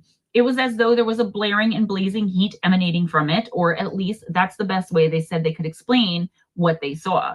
This is also how I explained my Glimmerman encounter. It's almost exactly how I described what the entity looked like to me and how I noticed its otherwise completely invisible form there, high up in the tree near my house. The odd shimmering allegedly only lasted for a few moments, after which they both said to have experienced a fast-building feeling of pressure in their ears and their heads. They took off. They were terrified of what they just experienced, and they were also super scared of what they felt they might have experienced had they stuck around and not ran for their lives. Roy, just like their native friend John, vowed to never go near the doorway again under any circumstances or for any reason. Like, dude was terrified. On another one of their excursions out into these mountains to find the lost treasure, the men came across 3 other treasure hunters who claimed to have had their own experiences with the mysterious doorway. They said they had also camped near what they had referred to as, quote, the stone portal, end quote, and said they were in their tents when what sounded like heavy rain started hitting their tents. Only it was a bright and clear night out when they got into the tents and when they peered out from their tents. Not only was it not raining just then, it hadn't been and didn't seem at all like it was about to. As they looked out too, they saw small brown pebbles surrounding all of their tents. This is what they were hearing. It was as if these mysterious little pebbles had been what was hitting their tents and seemed to be raining down upon them. The pebbles were found to be warm to the touch, and there was no explanation for where they could have come from. They seemed to be made of some kind of iron ore. All of these strange encounters, though only alleged, definitely seem to point to something very bizarre going on with this strange doorway in the middle of the mountains of Arizona. If I lived there, I would head straight for this thing. Seriously, I'm all the more intrigued now that I'm hearing of all of this, as it sounds eerily similar to something I've been researching about things like this exact phenomena occurring deep in Mount Shasta. That's allegedly where Lemuria is, but more on that another time. Back to these guys. The strangest thing surrounding all of this was something that would happen years later, long after these men had come across and visited this doorway in the mountains. 4 years later, on October 14th, 1973 to be exact, Chuck Quinn was struck with a strong urging to go and visit the doorway all by himself. This struck completely out of nowhere, out of the blue, as he hadn't even thought about the place in years and had almost all but forgotten about it. He took off on his mission to visit the site once more, and this time alone and driven by this unexplainable impulse to just go there, he had to be at this archway. He made it up to the mountain without incident and had to stop for a breather halfway up the steep slope that led up to this doorway. When he looked back up to continue on his way, however, he saw something unbelievable. As he looked to the west, he saw amazing and breathtaking scenery, and there was a canyon there where there shouldn't have been one. This canyon was not a part of this particular spot in the mountain's geography. He was a bit confused and decided to head back down the slope and enter instead from the eastern side. And it was here that he realized that, in fact, he was in the same canyon he had been in when he was on the other side. Only he had somehow been transported 250 yards down the canyon he had hiked along and to another slope that was facing south rather than west, which is how he originally started out. Does this make sense? Are you keeping up? The strange event convinced him that indeed there was something strange going on here, and hastily he left the scene. Was this some sort of doorway to another dimension or merely a bunch of tall tales? These men were in these mountains hunting for this lost Spanish treasure. I mean, maybe this is like campfire stories, right? Do grown men do that? Do they tell campfire tales like that? I don't know. Sitting around a fireside, having a few beers. This is where the story ends, so I guess nothing else happened to Chuck aside from entering this non-existent canyon. I'm going to investigate further, but I want to stop right here and wonder for a moment if this is perhaps something that's happening to our missing. People who have gone missing in these mountains, who I'm sure over all of these years have been hundreds, if not thousands in number, especially with how many people every year seem to go in search of this allegedly lost Spanish treasure or whatever else is said to be hiding in these mountains. I mean, how can my mind not wander here to the missing, right? I've got one more mysterious portal story for you guys today, but a ton more research for future videos. This is one of the most fascinating phenomena I cover in my opinion, and I just can't get enough of it. At least it's my most fascinating one that isn't very terrifying, in my opinion anyways. So, speaking of missing in the mountains, there was a 6-year-old girl named Kathy Kramer of Woods Hole, Massachusetts, who on August 15th, 1960, at around 7 p.m., was noticed to be missing from her bedroom. I want to say quickly that a lot of this stuff, if you notice in all of the experiences that I retell or that I write and that Steve recounts on MP&M, wherever you see it or hear it, it always happens way back when there wasn't surveillance everywhere, when people didn't have, video cameras in their pocket in the form of their phone. I don't think that's a coincidence or an accident. I talk about it in my book. I talk about it all the time. So anyway, this little girl was noticed to be missing from her bedroom. She literally vanished without a trace. Her parents had laid her down for bed, and before they could even make it back to their room, a minute tops or possibly even seconds later, they thought they heard a strange noise and went back in to check on their little girl. Kathy was gone. They immediately called the authorities, who arrived fairly quickly and searched the family home top to bottom and then bottom to top. They found no trace of Kathy and also noticed that not only did there seem to be no kind of disturbance in her room, like things knocked over or out of place or even the window open, they noticed her bed hadn't been disturbed at all. This in and of itself was highly bizarre, as the parents had tucked her in the bed before she went missing. So not only did it seem like there was no disturbance, it seemed as though the little girl had never even been in the room in the first place. At least she hadn't seemed to have been in her bed at all. The only window in the bedroom, as I said, was closed, and there was no sign of any disturbance to it either. An intensive search was immediately launched, composed of hundreds of people, including police, firemen, volunteers, airmen from nearby Otis Air Force Base, and bloodhounds, as well as the Coast Guard scouring the nearby coast. Yet absolutely no evidence of the missing girl could be found anywhere. She had seemingly vanished off the face of the earth and right into thin air. Again, I need to point out here that it seems as though this happened around a military base of some kind, which I just happened to have talked about briefly in my aquatic humanoids video. Like, why is it that these strange and terrifying things always happen around military bases of all kinds? At least that's the way it seems to me. Let me know in the comments if you agree or not. Anyway, the search was called off until the morning. The first sign of daylight, they would start again, and all of the searchers and authorities in charge went home. Around 3 o'clock in the morning, though, Kathy's parents decided to go into her room. They were grieving. They were remorseful. They were, probably dying inside. And they wanted to not only be in her room to feel closer to her, but they wanted to look and see if they could find anything, any evidence at all that would lead the police and the investigators in the proper direction to find their daughter. Well, they definitely found something strange and got the shock of a lifetime again, when upon opening the door, there was little Kathy lying in her bed fast asleep, as if she hadn't disappeared into thin air just hours before after being tucked in. When she was asked about where she had been and what had happened to her, Kathy would respond with a very cryptic and eerie response of, quote, "I'm not telling," end quote. She would give a little smile and low giggle as she said this too. So again, I implore you, how does this happen? Where did little Kathy disappear to? It isn't like her parents were making it up. All of the authorities and professional searchers and people were called in to find her, but never did. It seemed from her response, too, that the little girl remembered fully what had happened. I'm not sure, though, I could be wrong here, that a 6-year-old girl would know how to play coy to that extent had she not actually remembered. It isn't like, at least in my opinion, she was just trying to scare the crap out of her parents, either by disappearing on purpose or purposely pretending she didn't remember or that she remembered but wasn't going to tell.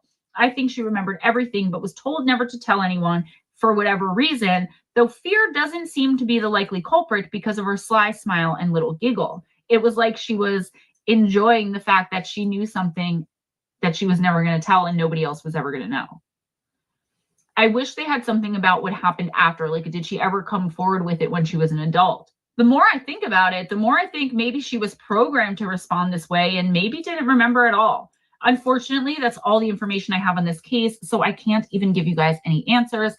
Still investigating. I know I hate when they end like that too, but I think that they're creepy enough the way that they are. And also, I choose these things. Yeah, I try to make great videos and I try to bring you guys stuff that you haven't heard a million times across YouTube. But I also bring these things up, aquatic humanoids, some things I do kind of like in a fun way, but things like this I do because also we need to spread the word. We need to get the information out there. That's all I have for you today, guys. Please give this video a big thumbs up if you enjoyed hanging out with me, if you enjoyed these stories, if you want to see more, and if you just want to help me out. Subscribe if you aren't already. If you are subscribed, make sure your notification bell is turned on. Spread the love by sharing this video if you would be so kind. Please check out the description box where you'll find a link to my Wednesday night live stream right here on this channel, Gemma Jade, where I do live intuitive oracle readings. I pull one card for anyone who wants to come in and give you a weekly reading off that card. I start at around 7:15 p.m. Eastern time and end between 11 and 11:30 Eastern time. We did not give up on justice for Caleb Smith. We're just working on getting the information together. One second, let me turn this down more. Get rid of this. There we go. Yeah, and on the pain thing, you only feel the pain that hurts the worst. Yeah, and here's the thing, and when Cindy said mind over matter, basically is what I was trying to teach you. You put your mind in a frame that takes you off the pain, and it's hard. You find either a comfort zone or you just stay busy. If you're laying in bed and you can't move, the best thing to do is just to shut down and put yourself in a place of comfort. In other words, like a setting where you're comfortable, a favorite place you like to go and relax. I say favorite chair because I have a chair that I like to rock in. So when my pain gets real bad, I put myself in that chair in my head and I'm rocking. And then when I actually get to sit down, that's immediately what I do, because the more I move, in my case, the worse my pain gets, the more I move. I just work it off. And I just keep my mind busy as much as I can. But when you're stuck in bed, that's hard to do.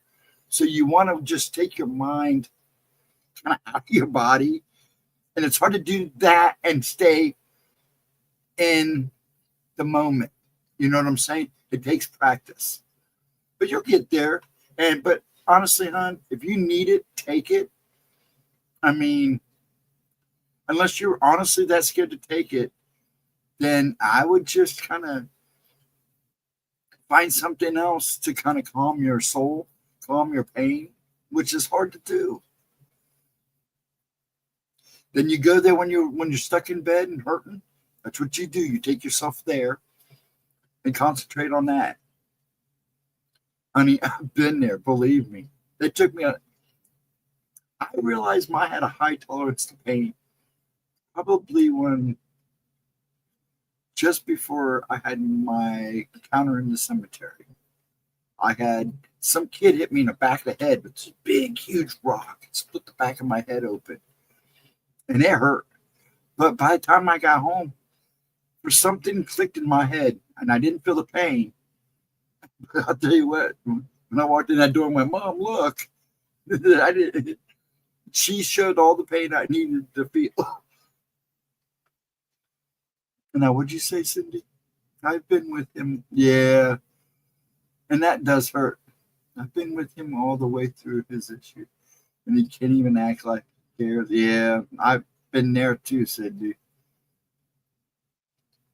As long as I'm still there for him. Yeah. And unfortunately, sometimes it's like that, Cindy. And that's for that bruise. Yeah, it's from you favoring that leg. And if you're walking on it too much or moving around too much, it will do that. And it's because of the break. But once you start to heal up more and that's in a little better, it will eventually go away. But if it does bother you, or sometimes hot and cold don't even help. Just take a warm compress and just keep it on it. Throw a steak on it. But yeah, I know that feeling, Cindy, and it sucks when you're hurting and you're trying to comfort somebody else and they don't seem to appreciate it. And it does tug on the strings a little bit. Thanks, folks, for sitting through the folks that stuck around. Thanks for enjoying the uploads with us. We just sit and chat for a little bit. What time we got here? I'll take it till about 2 o'clock and call it a night. So if you want to hang out and listen to us chat, love to have you. More than welcome to join us. And next week will be the same time. Now, again, Gemma's got 11 o'clock Monday video coming out at 11 a.m. It's the vampires of, something point. I always screw it up. I don't want to do that. The vampires of Mineral Point in Wisconsin. And it's not, she said it won't be very long, but it's pretty interesting. And you know her and vampires. So check it out. We'll be there and chat for the premiere. So please come join us.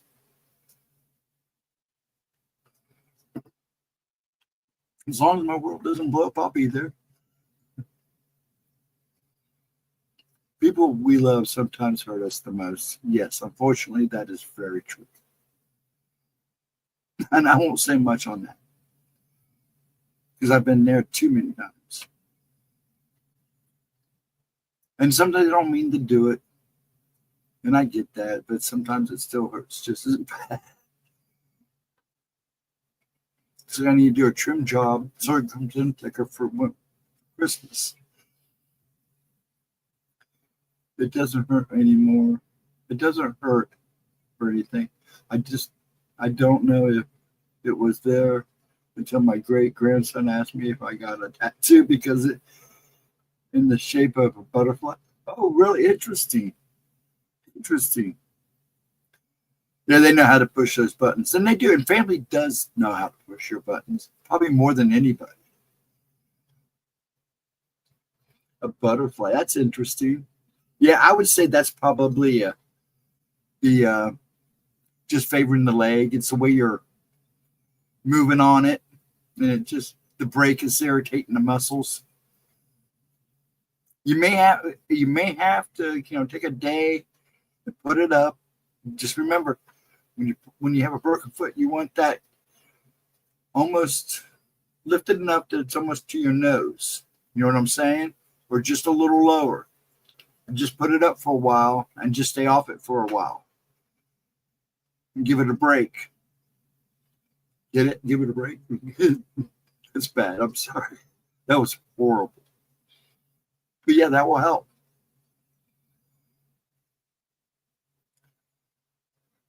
Because I know when I did my foot, and, doing a match, I hit the guy so hard in the head, I literally broke my foot.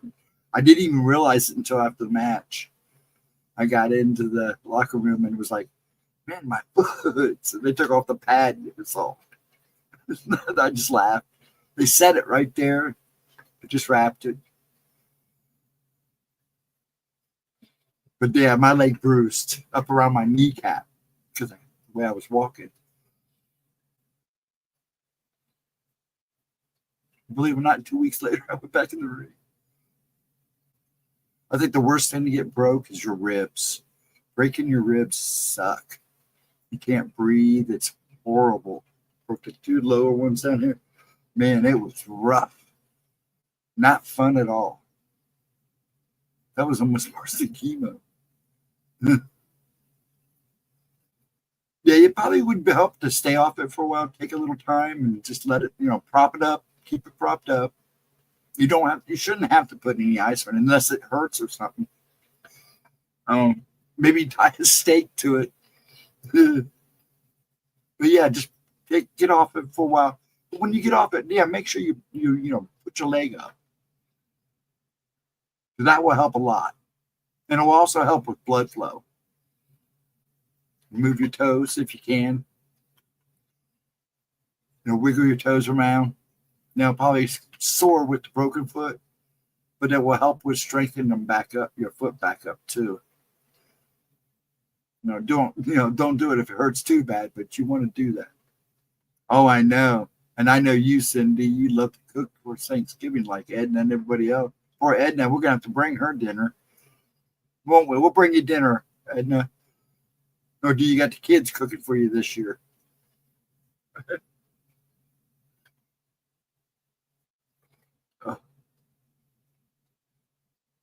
I can't wait to get new glasses. Oh, these things are old and they're starting to hurt my eyeballs. I need new glasses so bad. And I got to wear bifocals now. That sucks. I was on a co-ed baseball team, slipped and caught the ball, slipped and caught the ball, broke my hand straight across. Ouch. Didn't realize until the blue streaks came up on my wrist. Took me out for the rest. I can imagine. When I broke, you can see I broke this one and this one. And this one, you can see his damage, and that was from. Yeah, so I know that feeling, but I've never broke my hand. That had to hurt. That I bet you felt that, man. Ooh, ooh. I can't wait to be able to sit Indian style again. See, I never could. They used to laugh at me in classes because they would sit Indian side and I have to sit on my knees. A lot of places sit on their knees anyways. It depends on what kind of style you're doing. But I can never sit Indian style. For some reason, my legs just didn't want to do it. Plus, it's hard. I'd get they rocking. And I think that's a lot of reasons why I wouldn't do it.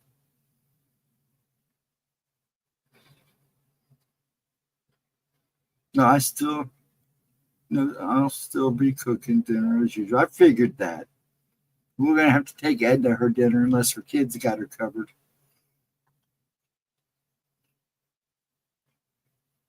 You always sit there, and my ex does too. My kids do.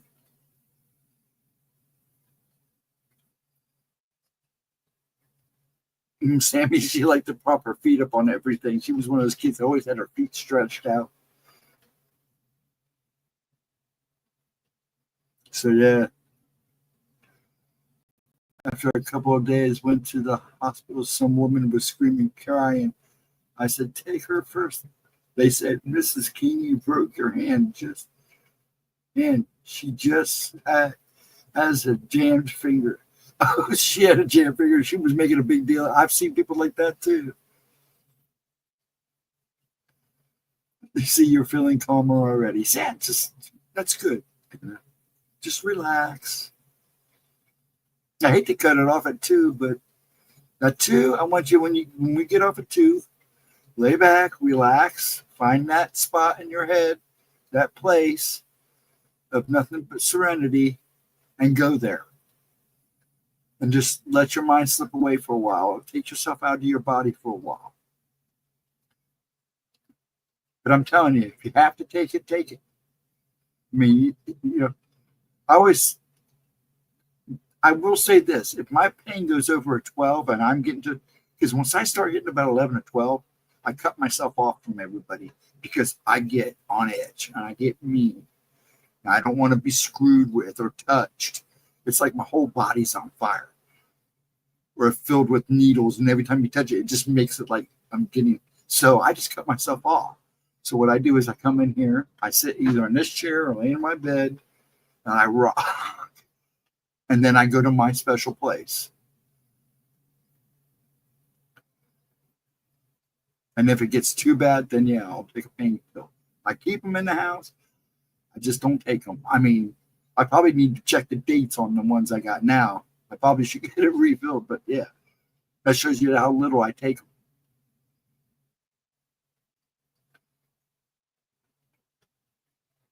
But yes, I'm glad you feel calmer. And that's good. Relax. I'm sorry. It's a little nuts. I'm getting tired. Yeah, it is. It's from the neurological. See, you do this all your life in your sleep and during the day, and you find yourself doing this or your head doing this when you're sleeping. It does damage. After, well, I started when I was 2 years old, so, and I'm 61, so for 58 years I did that nonstop. So yeah, I'm sure it caused some nerve damage, tore up my neck, caused other issues, which they expected. I just wish they would have diagnosed the Tourette's a lot sooner, but you know. Plus, I think they had me on Parkinson's medicines, and I think that kind of screwed up some stuff too. You get that too?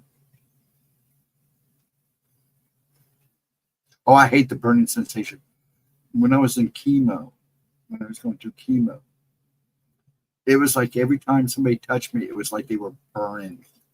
Or there was one day I come home and the nurse come to check on me because I went through it by myself. They took me. I went to chemo. I didn't stay at the hospital. I came home. They put me in my apartment. Nurse would come by, make sure I was eating. Welcome back, Tim. And stuff. But every time they touched me, it was like this one day, it was like every time they touched me, it was like they had needles on their end of their fingers. Oh, I would scream. Like, don't touch me, man. I couldn't take a shower because the shower literally felt like pebbles hitting me. It was awful. Sometimes I can't wear sweatpants.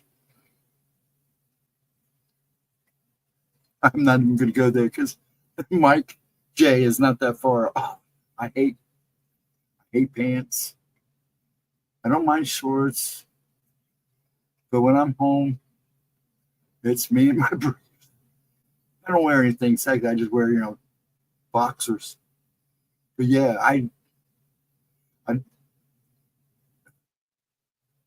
welcome back. We appreciate you coming back, sir. But yeah, I hate sweatpants. I got a pair on now because it got chilly.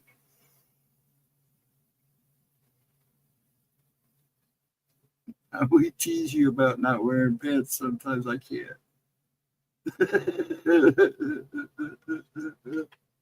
Mike makes the biggest thing about it.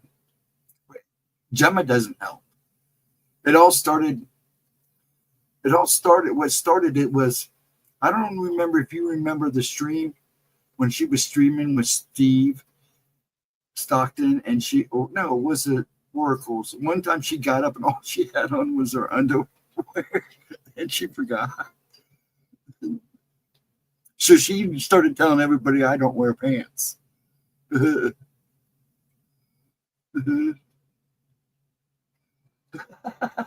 He does. He gets off on it. It cracks me up. I'm wearing sweatpants right now because, yeah, it's chilly here too. You're in South Cal? Oh, it's raining. Yeah, you guys probably getting good rain. Yeah, it's chilly here tonight. We're probably about 30 right now. They were 39. And we're supposed to get a pretty good snowstorm, hopefully for Thanksgiving. Yeah, I know you guys got snow. Were you happy or what? We cut off sweatpants and a t-shirt when we're home. Yeah.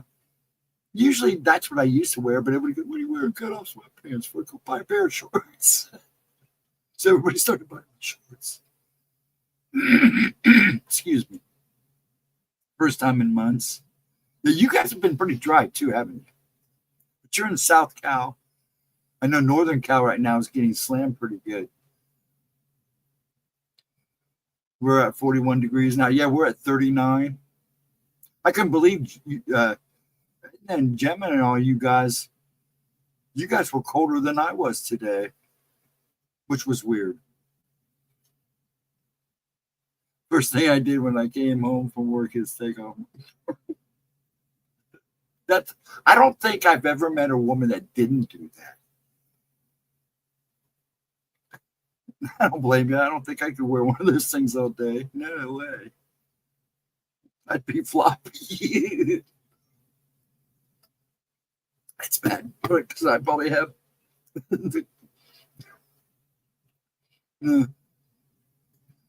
I probably have better cleavage than Gemma. No, I'm just kidding. I'm being bad now. I'm being silly. I hate that. But the angels don't hold them up anymore. I love that. That was cute. I gotta remember that. At least I'll stop the night laughing. 50 here, I guess I can't complain. Actually, anywhere between 50 and 65 are my temps. I'm happy there, but I do love snow and the cold. Except the cold doesn't love me anymore.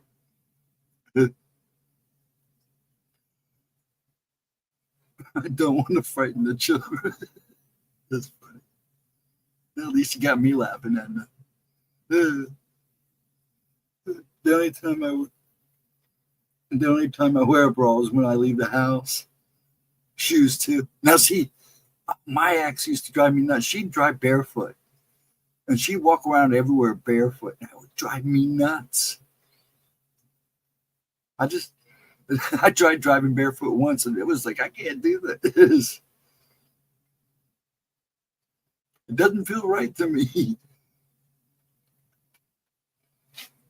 I can't blame you, women. That's more extra clothes than a guy wears. That you're always barefoot too. I know a lot of people like that. When I was younger and fighting, I barefoot all the time. Not too much anymore. My feet get cold. I have cold feet now.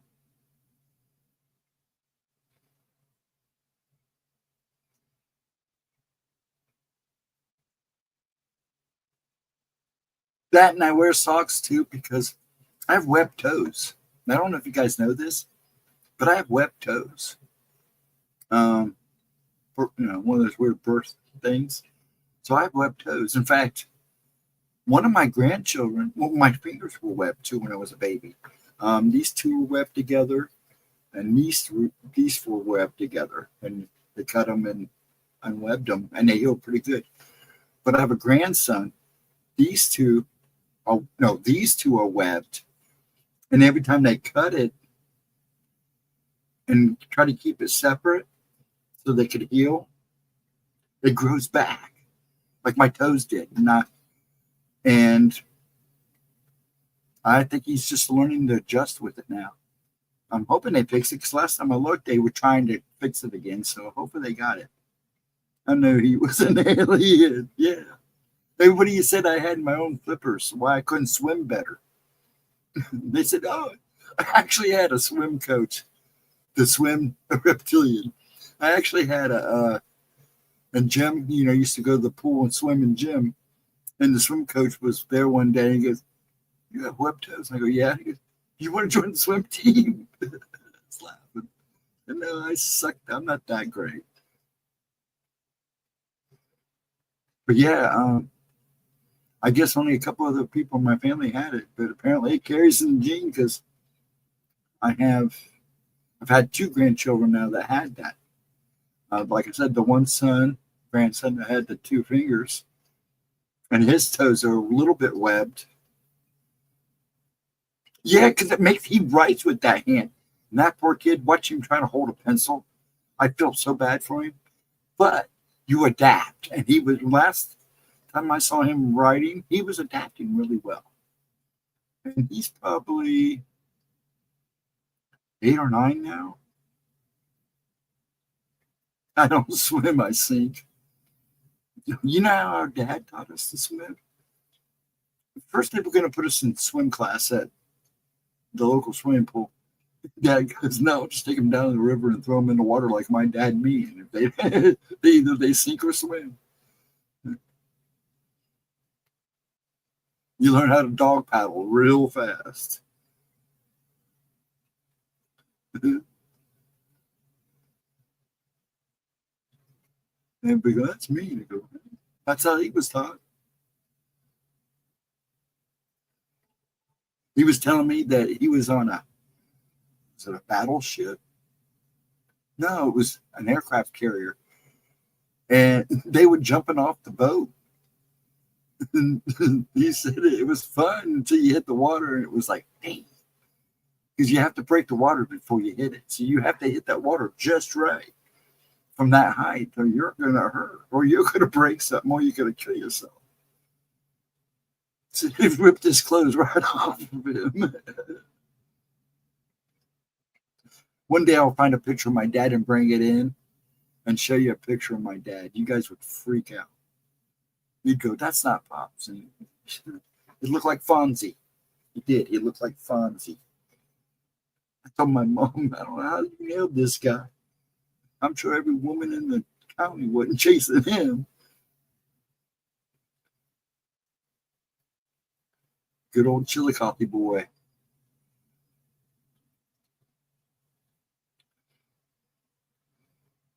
And then you mean creek. Creek, down to creek. I can't swim underwater, but I can float. Yep, that's how I was taught. They threw me in the creek. That's what I say, creek, just like Tim did. Creek. You want to come down to the creek? Creek. The creek. Get some crawdads, some newts and salamanders.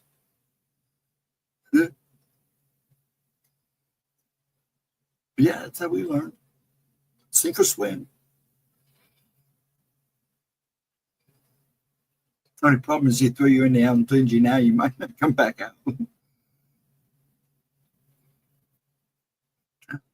Got a niche. What time we got here, folks? I'll let it go for a little bit longer. We're having a good time. I want to make sure Edna passes out nicely and quietly so she can rest tonight. You're fine, too. You're all good.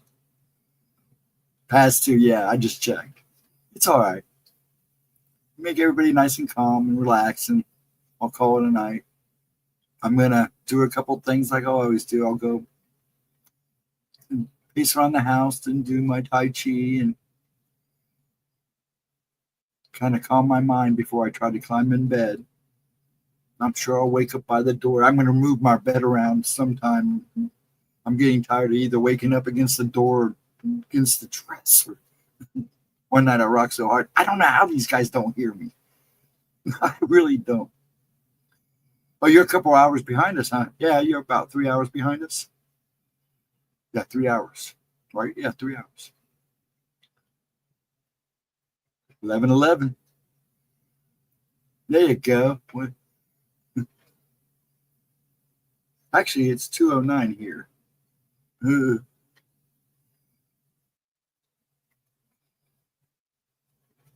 Counting down to 11:11. Today was 11:24:24. Yeah, today is 11:24:24. What if that means anything?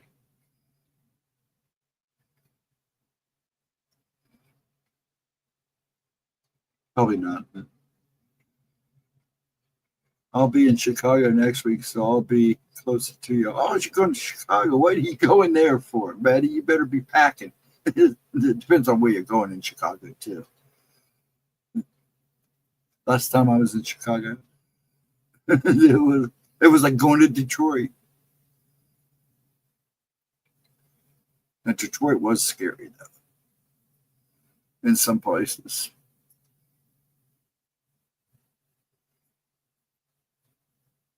I'm still smoking.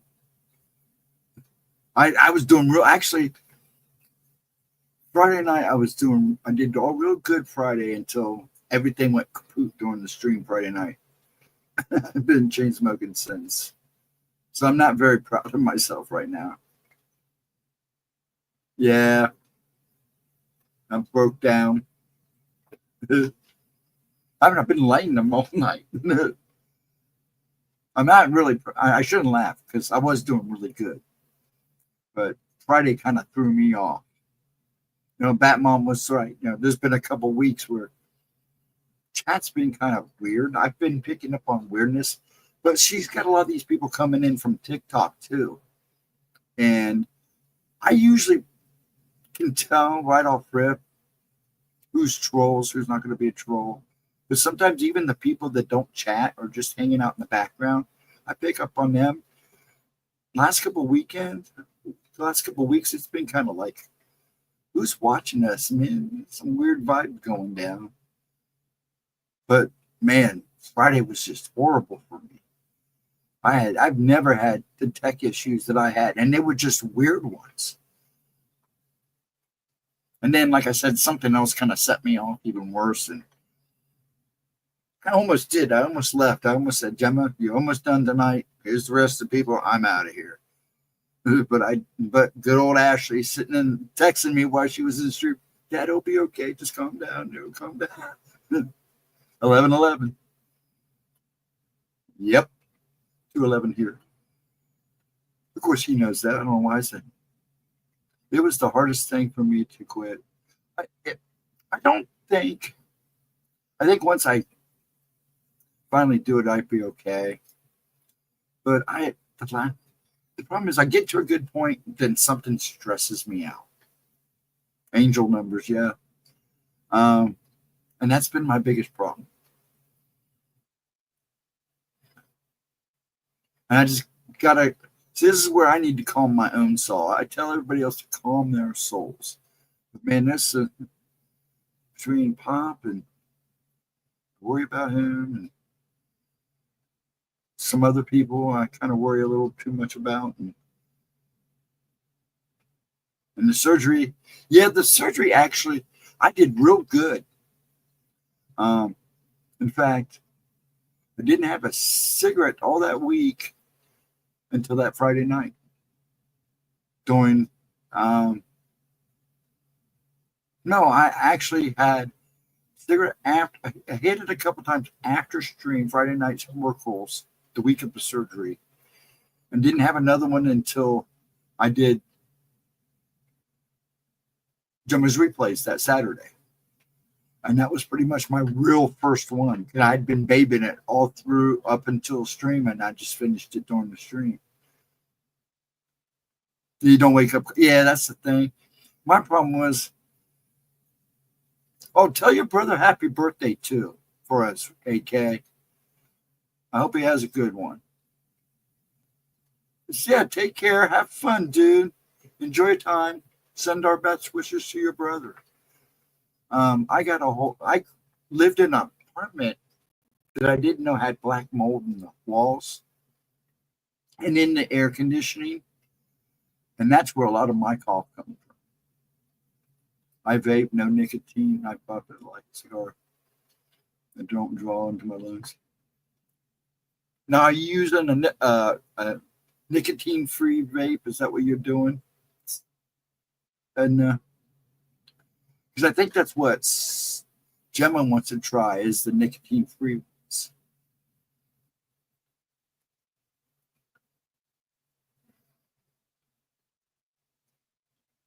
Have a good one, really have fun. But yeah, quitting is hard. Now, when I quit for 2 years, and I quit up until I got the divorce. The day we signed the papers, I went out and got drunk, which I hadn't done in a while. I got trashed, and of course, I had to have a cigarette. taper off before going to free. Yeah, you want to taper off before you go Nick free. Oh, the vape oil. Have you ever tried one of those fumes? Everybody's telling me that when I start taking the Xanax, because I'm going to try the Xanax to help and get a fume. That's the air that works with air, and it's really cool. I'm sure you've seen advertised. Everybody says this is a great way to quit. Is window yourself down, taper yourself off the nicotine, and then in between smokes, start using that. They're really good. They taste great there, and you don't have to charge you or anything. Xanax, when I tried it the first time, I didn't. What gave me weird dreams was that sleep aid, Amblin, or whatever it is. That stuff. I found myself in cars. I woke up one night sitting and eating a bowl of cereal that wasn't there. I secondhand smoke all the time. My dad, when he quit smoking, because he just started smoking cigars again. But when he quit, he said that's what he'd do. He'd stand over by the guys that were smoking cigars so he could take it in. I'm getting ready for my 2 great grandsons in January the 7th and the 13th. That's good. Do you already know what they are? Made my friend angry and mean. Yeah, I'm going to try it. That's something I usually don't do because it's uphill. But I figured I'd at least try. They gave me low dose, so.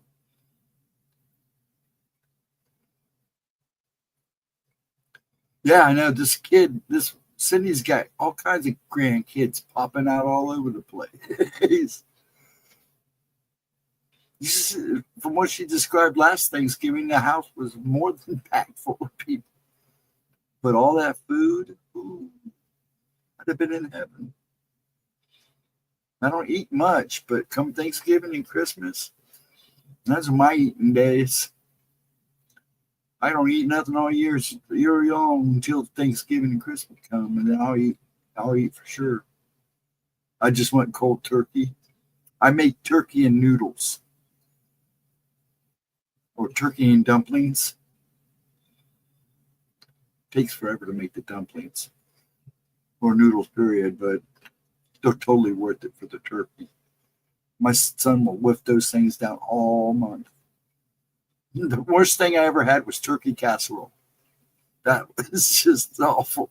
It was just awful.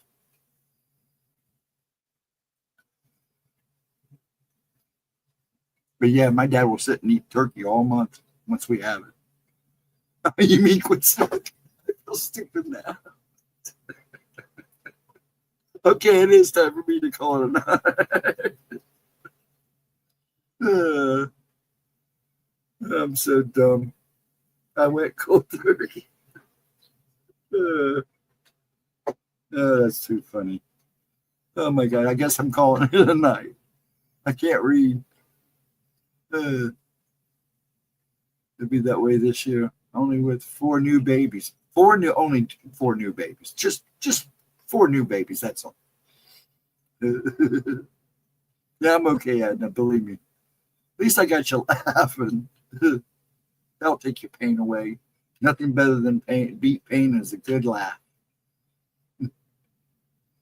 I'm feeling kind of goofy. I just know because I know I got to get up in the morning.